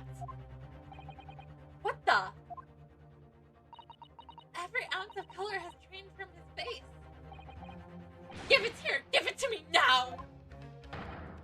It's mine! I inherited it! What was that, witness? What did you say? You inherited it? No, What is all this about? He inherited that key? It was obviously important to you since you found all the possessions hidden, so I took it. I don't know what it's for, but you took something precious from me, so I took something precious from you. So what if it means you can't open something now? I don't care. Give it back this minute! Give it to me! Calm yourself, witness. So Mr. Shamster had tried it, and in one case succeeded to take the life of 2 lodgers. Yes, his motive for doing so is the key to everything that happened. It's true that it appears to be no motive to support the accusation against Mr. Shamster at first. But considering everything we now know, I think there is actually something that could explain it. What? I need to recall every piece of evidence at our disposal. Everything we've seen and heard. Because I'm sure that I just caught a glimpse of the link that runs through all these events.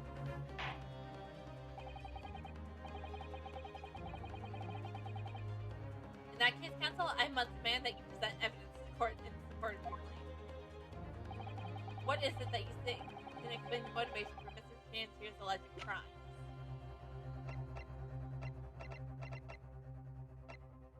Take that! Take that! That's an official police report, is it not? The ceiling. How did you get your hold of that? Because I was very and he gave it to me. Also, I'm friends with the 10-year-old. Even though Iris had nothing to do with it. Is this Setup? Now, sadly deceased Mr. Ross and the defendant Mr. Knox have only one thing linking. The fact that they had lodging in the same room. Well, yes, we know this, certainly. A room that was formerly occupied by Stepnell. Until that is, he was arrested by the Scotland Yard for his involvement in multiple burglaries. I see.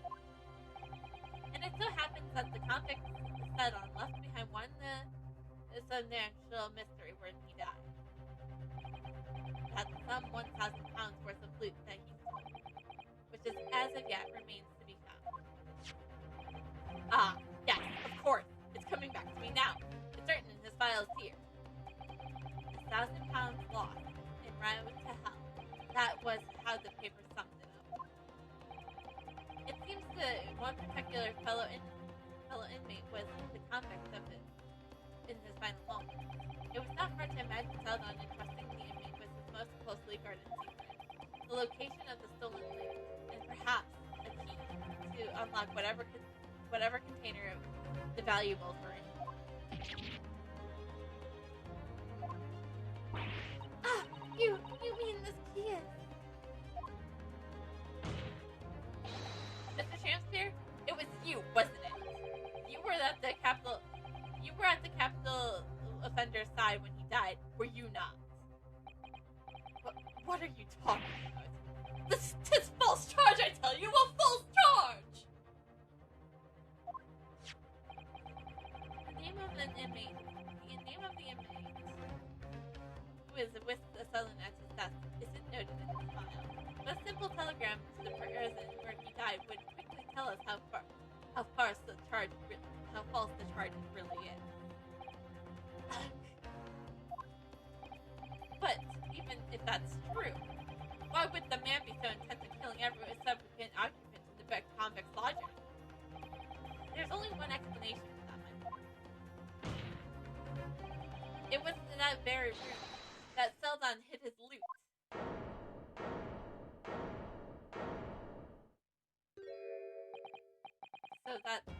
So it all comes out. Yes, and having established that, all of Mr. Shanspeare's subsequent actions start to make perfect sense.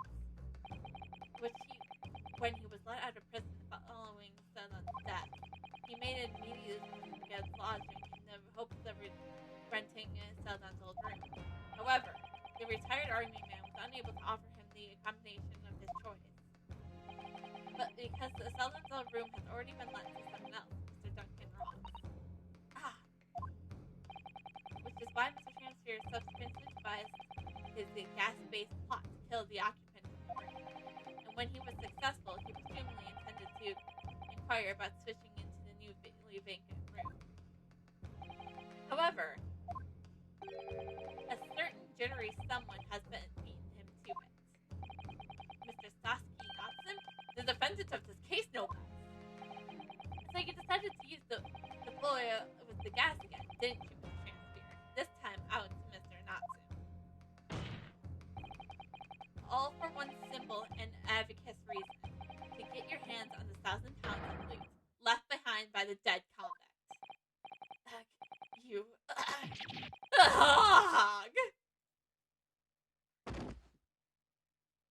Can I? So with him, can I drop like the whole?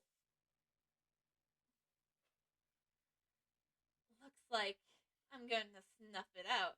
before they get to the string to my neck, listen, I want you to have me loot anything to stop the coppers getting their mitts on it. It's hidden in the room where I was lodging when they got me. This is the key to it. Take it. Always stay one step ahead, mate. See you in the hell, I guess.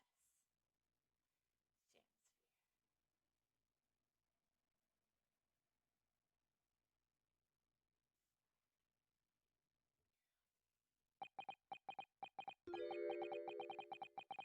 is mine. What did he just say?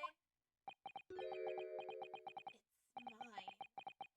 That loot is mine. I think we solved the case. We definitely solved the case. So yes, we are winning. But am I feeling good about this? No, not really.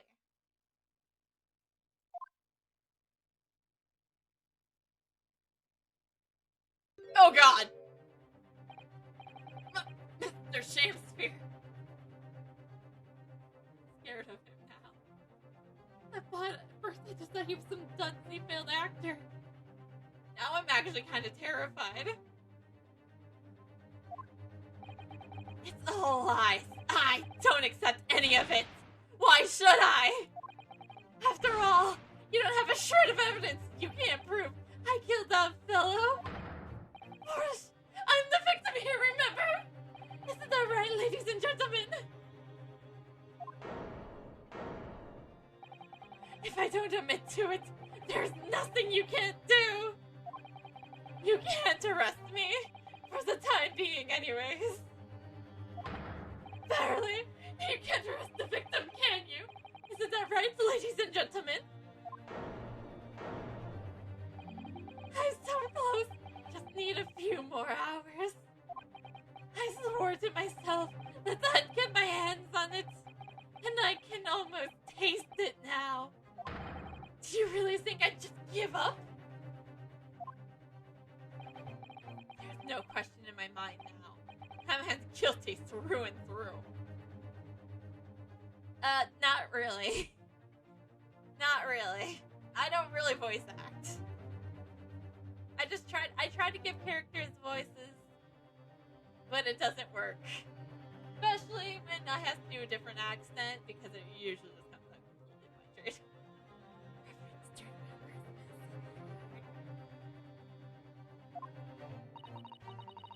He seems so utterly intoxicated by the idea of that loot. I'm afraid, however, how hard you press him, he'll never admit to what he's done this time ago.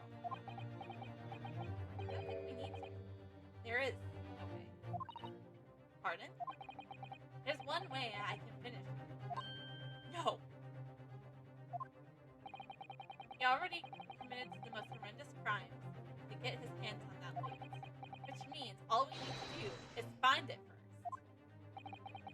A fine plan. Whereas not for the fact that police thoroughly searched the room following the death of Mr. Ross. If it's there at all, it must be very well hidden indeed. Well, here's the thing. The current occupant has like 1,000 books. So...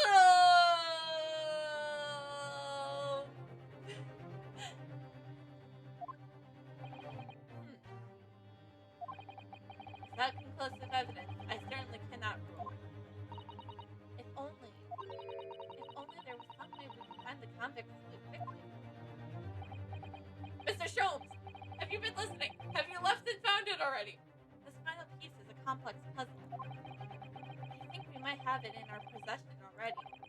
Or rather, I think we may well have something that can help us find where that loot is hidden. Mr. Sholmes! Your time to shine! He's in the public gallery. My lord! Renosuke, like holding his hand up like he's in class. You're in court, Renosuke, not class. Yes, counsel? The defense would like to make a proposal. the late convict's hidden loot. I believe we are already in possession of something that could give us a clue as to its whereabouts. God, he is sweating heavy bullets. It's our last chance, so it has to be worth a worth a gamble. Besides, we've used the same technique once already, and it's definitely paid off then. Very well then, Counsel. Let the court hear your idea. What do you propose we can use in order to locate the hiding place of the deceased convict's hall?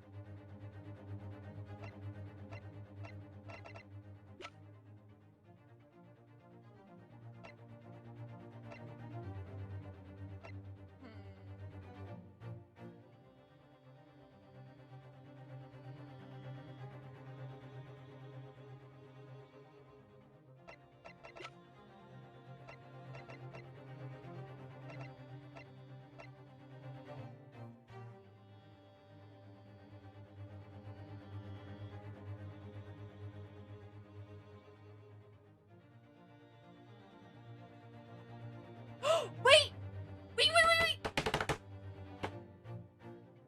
This is the Great Ace Attorney Chronicles. So we're not dealing with a dead Birdman who's never wrong. Or who's always right. Or, yeah, undead Birdman who's never wrong. So, yeah, this is a great Ace Attorney Chronicles. It's the same franchise, just different characters in different cases. It's the handprints on the walls. Handprints on the wall. It's not that it's behind that wall, because obviously that's gas pipe. It's Sholmes. It's Sholmes' invention. Take that! And he's in court right now. Well, he's in the book gallery, but if I'm not mistaken, those are Mr. Shamster's handprints on the wall of his lodging. That's right, my lord. Exposed as a result of the defendant's independent investigation of the scene, aka Mr. Sholmes. Chemistry set. Based on a wonderful new discovery in the field of forensic science by the great detective, Mr. Sholmes. And then you just want to be like, Sholmes like, yeah, the me. The great detective. That's some kind of joke. Do you really think I'm going to be daunted by a man with such a ridiculous title? I should think the great bard ought to recognize such a title when he hears one, Mr. Shamsphere. Perhaps we should complete the honor of most ridiculous title.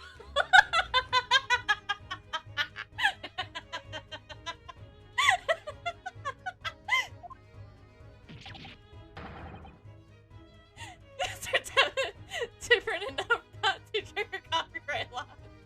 Yep. Our great beloved Herlock Sholmes. Ah, 'tis Herlock Sholmes himself. What are you doing here? Great.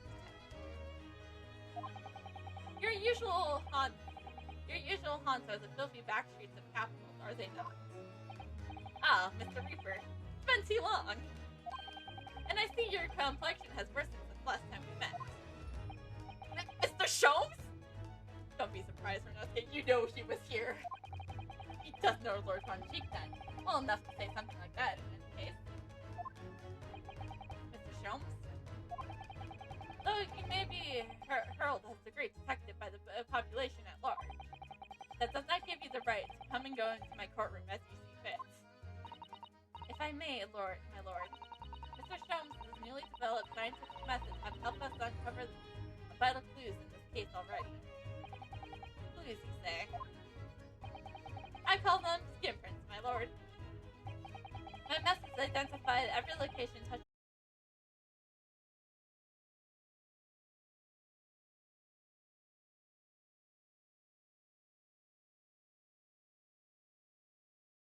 Not only needs a small sample of something the individual has previously touched to make an indicator solution.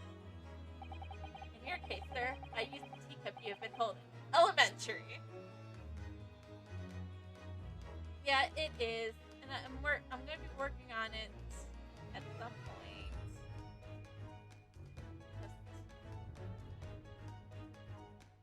Yeah, my frames have been kind of low, and I'm gonna be trying to work on that at some point. So now, Mr. Naruto. Ah, yes. What am I to use as an example to make the indicator solution this time? Thank you for the offering to help, Mr. Sholmes. When the convict was arrested, he was living in what is now Assassin's room.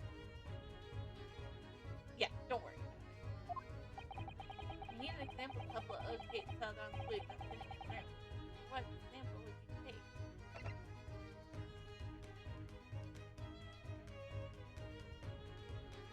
Why don't we have to present a first?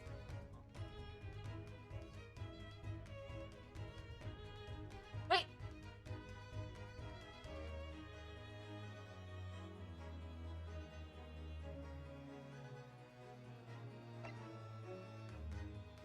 She has the key. Miss Green has the key. We'll need something of Seldon's in order to create the indicator solution to find the flute. And something the convict don't happens to be the possession of somebody else listed here in the court records. She has the key. She has the key to the loot in her possession right now. Miss Olive Green has...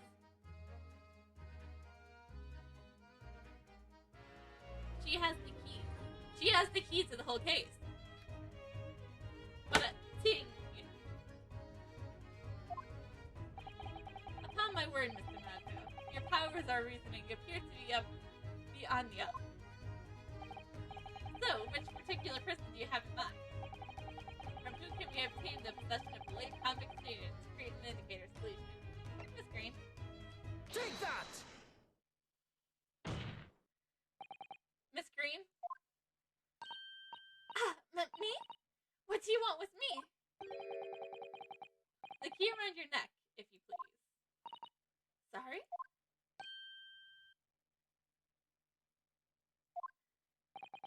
That key belongs to Settleon. There has been remnants of secretion from the man's skin on the surface that we can use.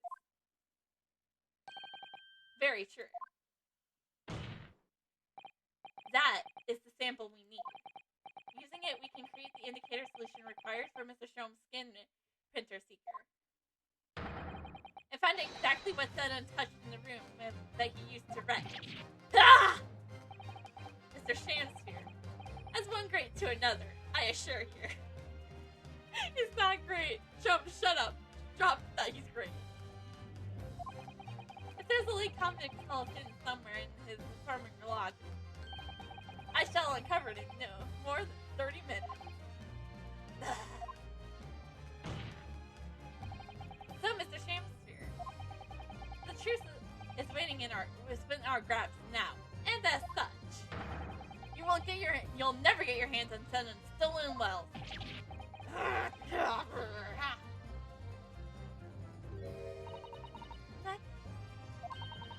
I'll be sadly let Mr. Sholmes have the key. No! Give the key to me! The detective shan't have it!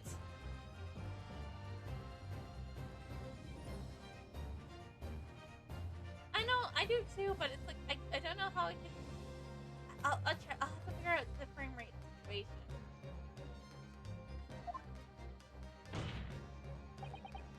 It's over, Mr. Shamsphere. No. No.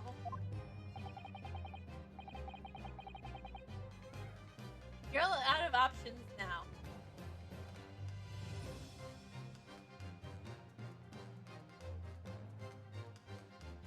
I guess that is true. You're out of options now. There's only one less thing left for you to do. Admit your guilt.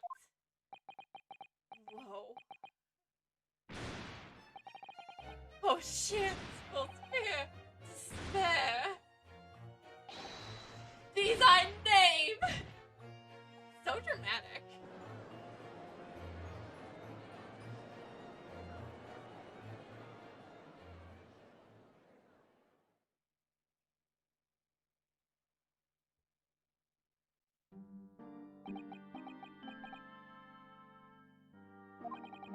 never intended to kill them. I just wanted to drive out of the room. That's all. So you did have time to find the convict's haul of stolen goods. Yet after you killed the young man, you still didn't move into the inn. I asked the landlord, of course. I pleaded with him, but he refused. Why? I was 3 months behind with rent, for one thing. Miguel really had a lot to put up with. We had the gas repair work done immediately afterwards, took the room out of action for a while. And then, this Japanese man stepped in just at the right moment to send me release. Poor Mr. Watson. What unfortunate timing. Then, 5 days ago, after the incident on Ballard Road when the Japanese fellow got himself arrested, I thought I'd finally had my chance, but it wasn't to be. No, the scene was sealed off and guarded by the police day and night. And if I remember rightly, Mr. Strom spent the whole day in there reading books. I didn't even enter the room, let alone search for the loot. Which is why on the day Miss Natsuko's acquaintance who put it in return to his room, you once again tried your trick at blowing the air into the gas pipe that fed the stove in the room. Unbeknownst to you, however, that action would lead you to a deadly trap.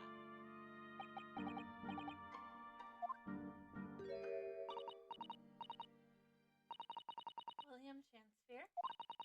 How does it go? To be or not to be? That is the question.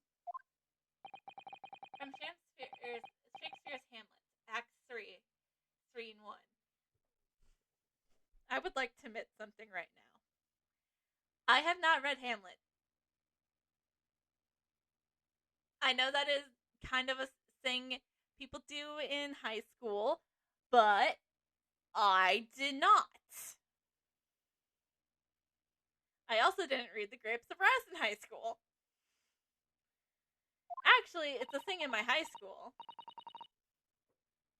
that we were supposed to read it, but I never took that class. Whoops.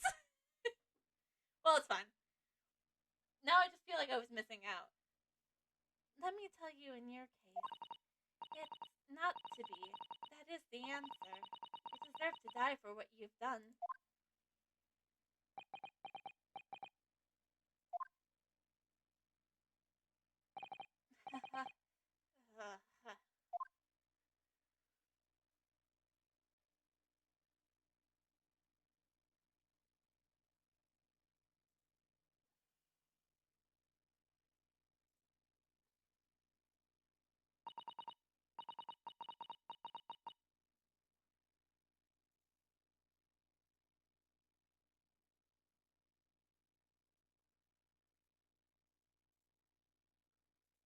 At first, I really did think it was just a terrible accident.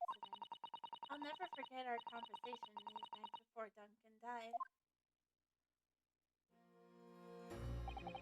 The gas supply and menu lodging are completely a disaster, you know, Olive. The gas supply? Yes. The stove always seems to go out in the middle of the night for some reason. That's no joke. They say it's the convict's curse. Oh, Duncan, please, don't stay there. I don't care how cheap it is. Alright then. If it's important to you, I'll start looking for a new place. There are spare rooms at my house. Why don't you leave that horrible room tonight? No, I better not. We better wait until we graduate before we tell our parents, remember? But that was the last time we ever spoke. That very night, you fell victim to the gas. If only I know what was going to happen, I would have instantly left that horrible room that instant. Instead, all I had left was bitter regret. I stopped going to school, but something kept drawing me back to the house on Ballard Road. I saw a sweet, eastern-looking man with a mustache coming out of the house when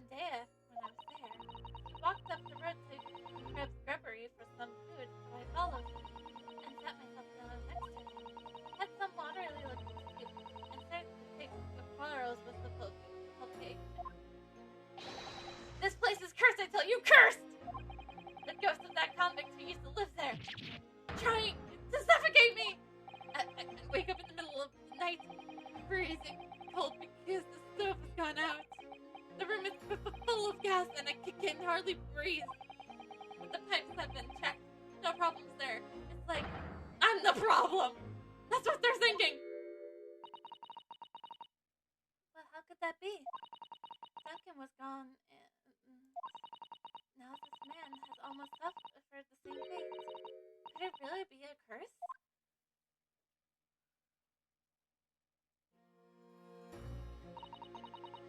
And then I remembered a rumor I heard about how the gas companies would go around investigating the gas installations.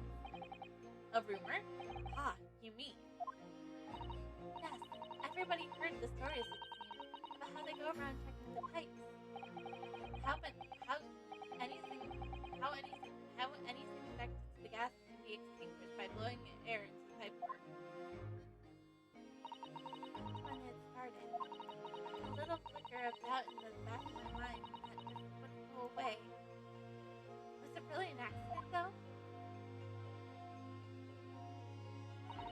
Once I had the idea, it wouldn't leave me alone. It took me day and night. So I bought this one of the black markets in the East End. A black market? I've never been. I just heard people talk about them. And you really can buy anything you can think of there. In some ways, being able to get my hands on this so easily made me even more determined. I had to find out one way or another. Was Duncan's death an accident, or was it a murder?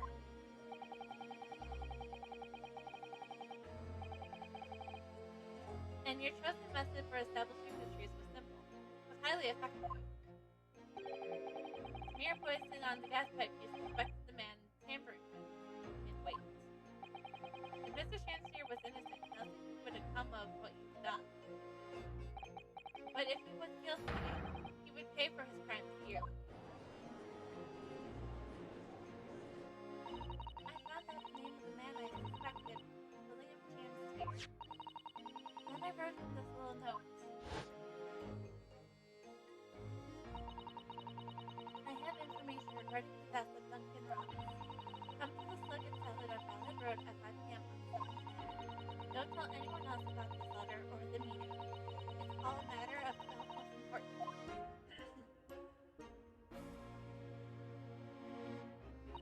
If he'd done it, I knew that it would worry him enough so he'd be sure to go. So I waited to see if it worked. And of course, Mr. Shamsier followed the instructions to the letter. I worked out where the gas pipe was straight away. Yeah, I smeared a good amount of poison I bought all over around the mouth of the pipe, all the time praying that the devil's work wouldn't be done. And that was all just some mild fancy.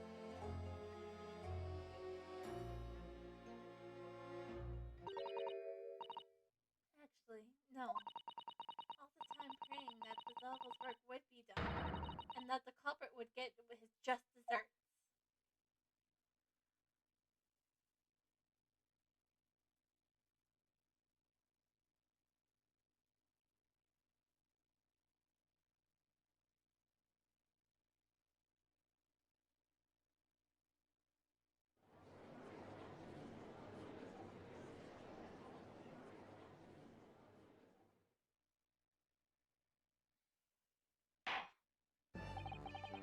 Days ago now, when you were first stood in the dock before me, this whole affair seemed relatively strange.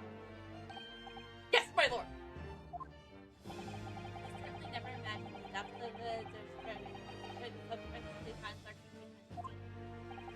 It has been a long road, my limited friend. Are you talking to Sasuke or are you talking to me? Because we're kind of both Japanese. Well, I'm not, but like talking to here. Oh, yes. And I certainly do not envision walking with you.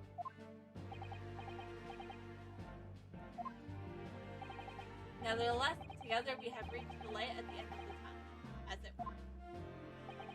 Miss Green? Yes, my lord?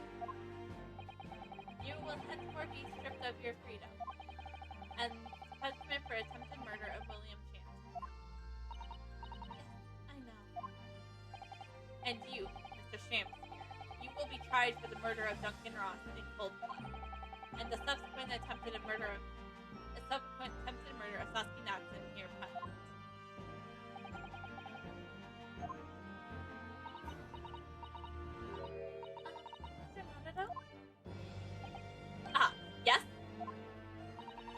Yesterday, at the hospital, you and your friend stopped me from Committing the Sudoku? From ending your life by drinking what was left in the poison bottle? I wasn't myself. I couldn't really remember what was going through my mind. To be or not to be, I suppose. That was a question that was so hard to answer.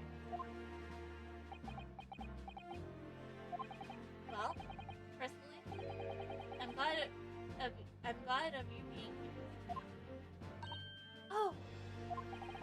And I'd like to believe That it's a blessing that Mr. Chancellor didn't die when he ingested the poison. For your sake, at the very least. Well, he could have died. I wouldn't have cared. because of you, I choose life, not death. And now you've made the truth come out at last.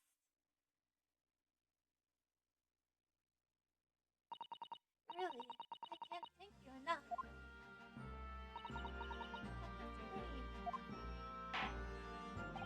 Mr. Sasuke nods. Yes, my lord. The court declares that you're exonerated from all blame in this matter. Accordingly, I would call upon the ladies and gentlemen of the jury to present a verdict of not guilty. We are in full agreement, my lord. In that case, I hereby declare the defendant not guilty!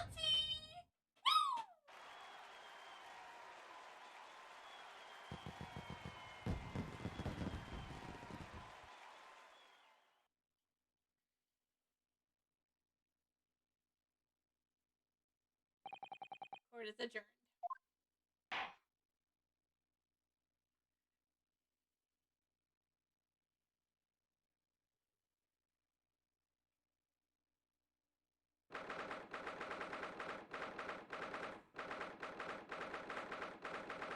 Bill Bailey, defendant and keeper.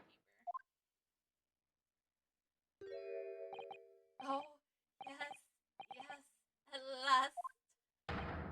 Divine justice duly done! Divine justice? My dear fellow, if there was any divine justice in this world, you would shave that mustache. No! This has nothing to do with my mustache! Some might say that a luxury mustache is a sign of physical prowess, Mr. Shelby. Welcome, Mr. Nadadome Esquire. Once again, you saved me from doom!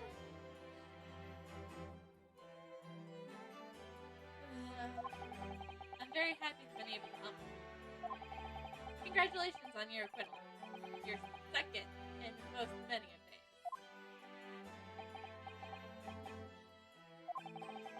This first acquittal was the gain of affection for English literature, both on our great home and in our great homeland empire.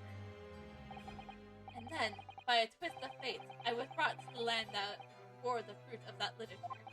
Only, the city of bricks and mortar became my prison. Try as I may, I never found my foot here. In the end, I confined myself to my room and lived a life through friendly old books. Such a difficult time, haven't you? Ah, but a week ago now. I dragged you out of that dark and dangerous room, did I not? You did. I've seen more of life in this week than I have all my whole years to date. And for the first time, I feel I've begun to see the true face of England. The English that has so far been hiding from you behind the wall of fog. My dear fellow, there is nothing special about the true face of the English, as you put it. But wherever one goes in the world, humans are humans. There are few genuine. Yes, I think you are right. I finally started to see, and I have come to understand something. I have worked out why I was attracted to English literature in the first place. It made me see that whatever our nationality, we humans all have the same hopes and fears. We're all just doing our best to to live. Well said. I've come to feel the same way. I've made a decision too. I am going to cut short my study tour and return to Japan. What? Just when we become friends here in England? What a terrible shame. Oh, I know. That does tug at my heartstrings. It really does. But I have decided that I like to take everything I have learned here in printing and write something of my own. Novel of sorts, I suppose. Oh my! So you'll be creating your own literature, Mr. Knudsen? How wonderful! I am sure Sato will read it. Oh, well, no! I mean, I wouldn't pursue to call it literature. Why not? Then what it precisely is the definition, Mr. Mustache. I suppose you're right. Yes, it will be in a way be literature. As of now, all I know is that I would like to try my hand at writing. I have no delusion of grandeur. I, for one, would love to read your work. I'm sure you would, Sato. Well, all things considered, it may be for the best. After all, you have once again emerged victorious. For a battle with the Reaper. From a battle with the Reaper. God damn it, Sholmes! Why did you have to put that idea into his mind again? And there's no salvation for a person in the dock when the Reaper is the prosecutor. The desire to return to the post haste to proceed safely to your homeland is one I quite understand. Oh my goodness, yes! Faced with such terrifying prospects. Nobody would consider that cowardly, I'm quite sure.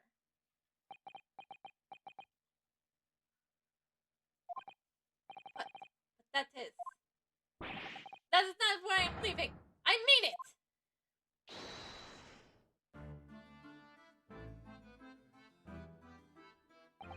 And that was the case we found ourselves embroiled 6 months ago now. Asuki-san did indeed return to Japan and submitted a report about both cases to the government. It was on reading that report that Professor Makuba was prompted to visit the scholar. And barely a time later, Sato-san was given the news that she must return to Japan as well. Only on the back of the telegram stating falsely that her father had fallen gravely ill. The only possible explanation that comes to mind is what happened after the trial on the following day. The day that we uncovered the loot hidden by the Nazi convict in his corner.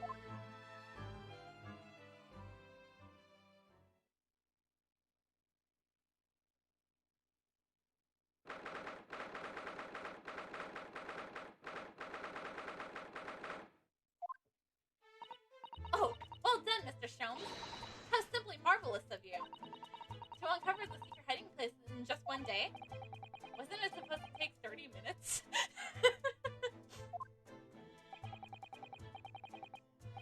As I believe I told you, my dear fellow, skin prints are extremely useful in such situations. Wouldn't you agree, Gregson?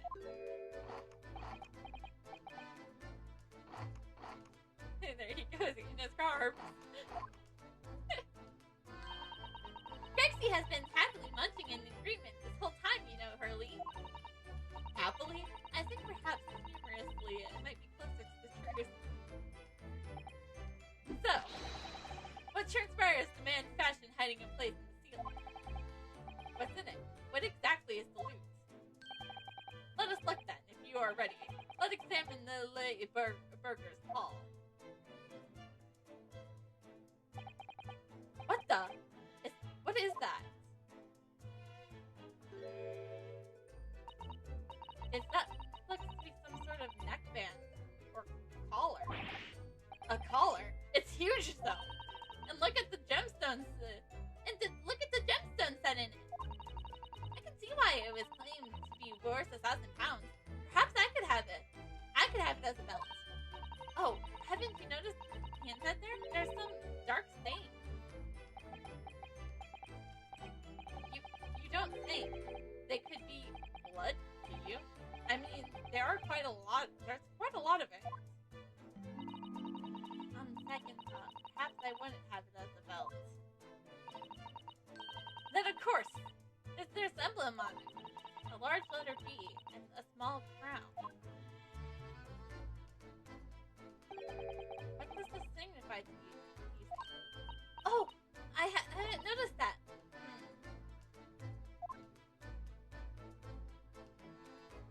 I feel as though I've seen that emblem somewhere before, you know? Where could it have been? That's enough of that, I think. Sholmes knows something. What? What's the matter with Mr. Sholmes? All the color has drained from his face. Well, Inspector, I believe you ought to be taking this, haven't you? It could be valuable evidence after all. It must be safely locked under key and lock. Ah, yes. Get your grubby hands off that, you lot. Hand it over, now!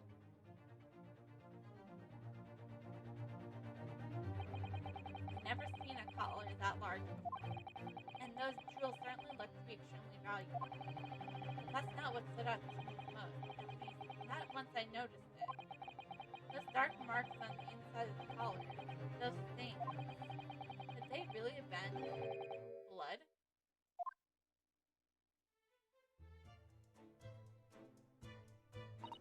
Well, that was a funny case, wasn't it? But it's all buttoned up now. And you look very pleased, Iris, even though you had very little to do with it. I am, because I was starting to wonder if I could use the basis of this month's stories in the magazine. But this case would be perfect. It's been so fascinating. You're talking about the latest installment of the Adventures of Sherlock Holmes, I presume. The mystery of the knife in the mist, and the mustached man and the convict's curse, perhaps. I can make a two-part story. Oh, I can't wait. A word, please, Iris. Yes, what is it, Hurley? I'm sorry, but you can't write about this case. It's out of the question.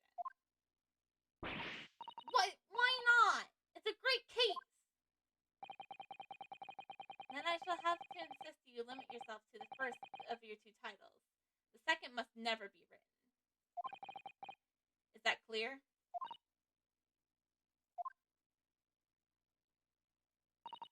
Yes.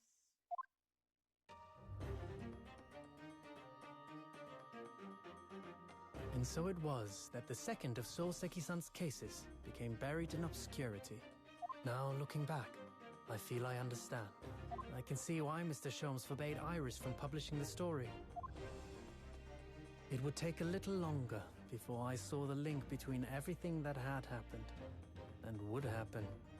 For it wasn't until 2 months after the arrival of Susato-san's letter that events began to unfurl again, with an incident that took place at the very heart of the eagerly awaited Great Exhibition of London.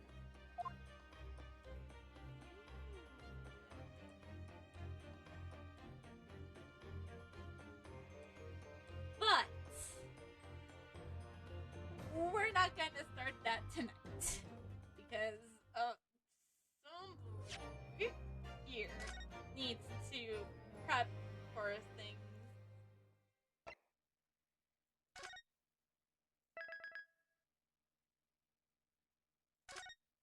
Because somebody needs to prep for some things tomorrow. So we're gonna, just kind of wrap up stream here. So I hope you guys all enjoyed tonight. It was very fun to have you guys join me for the adventure. It was truly an interesting feeling of things.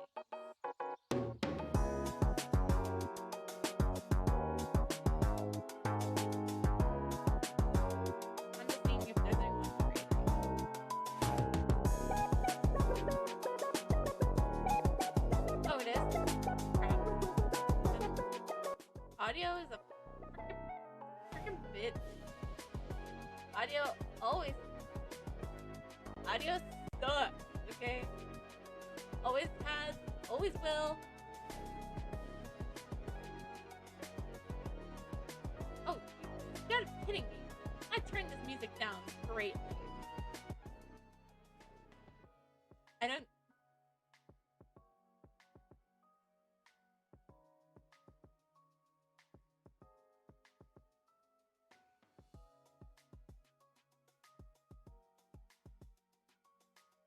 So, we're gonna raid Dakinasa. So, I hope you guys all enjoyed.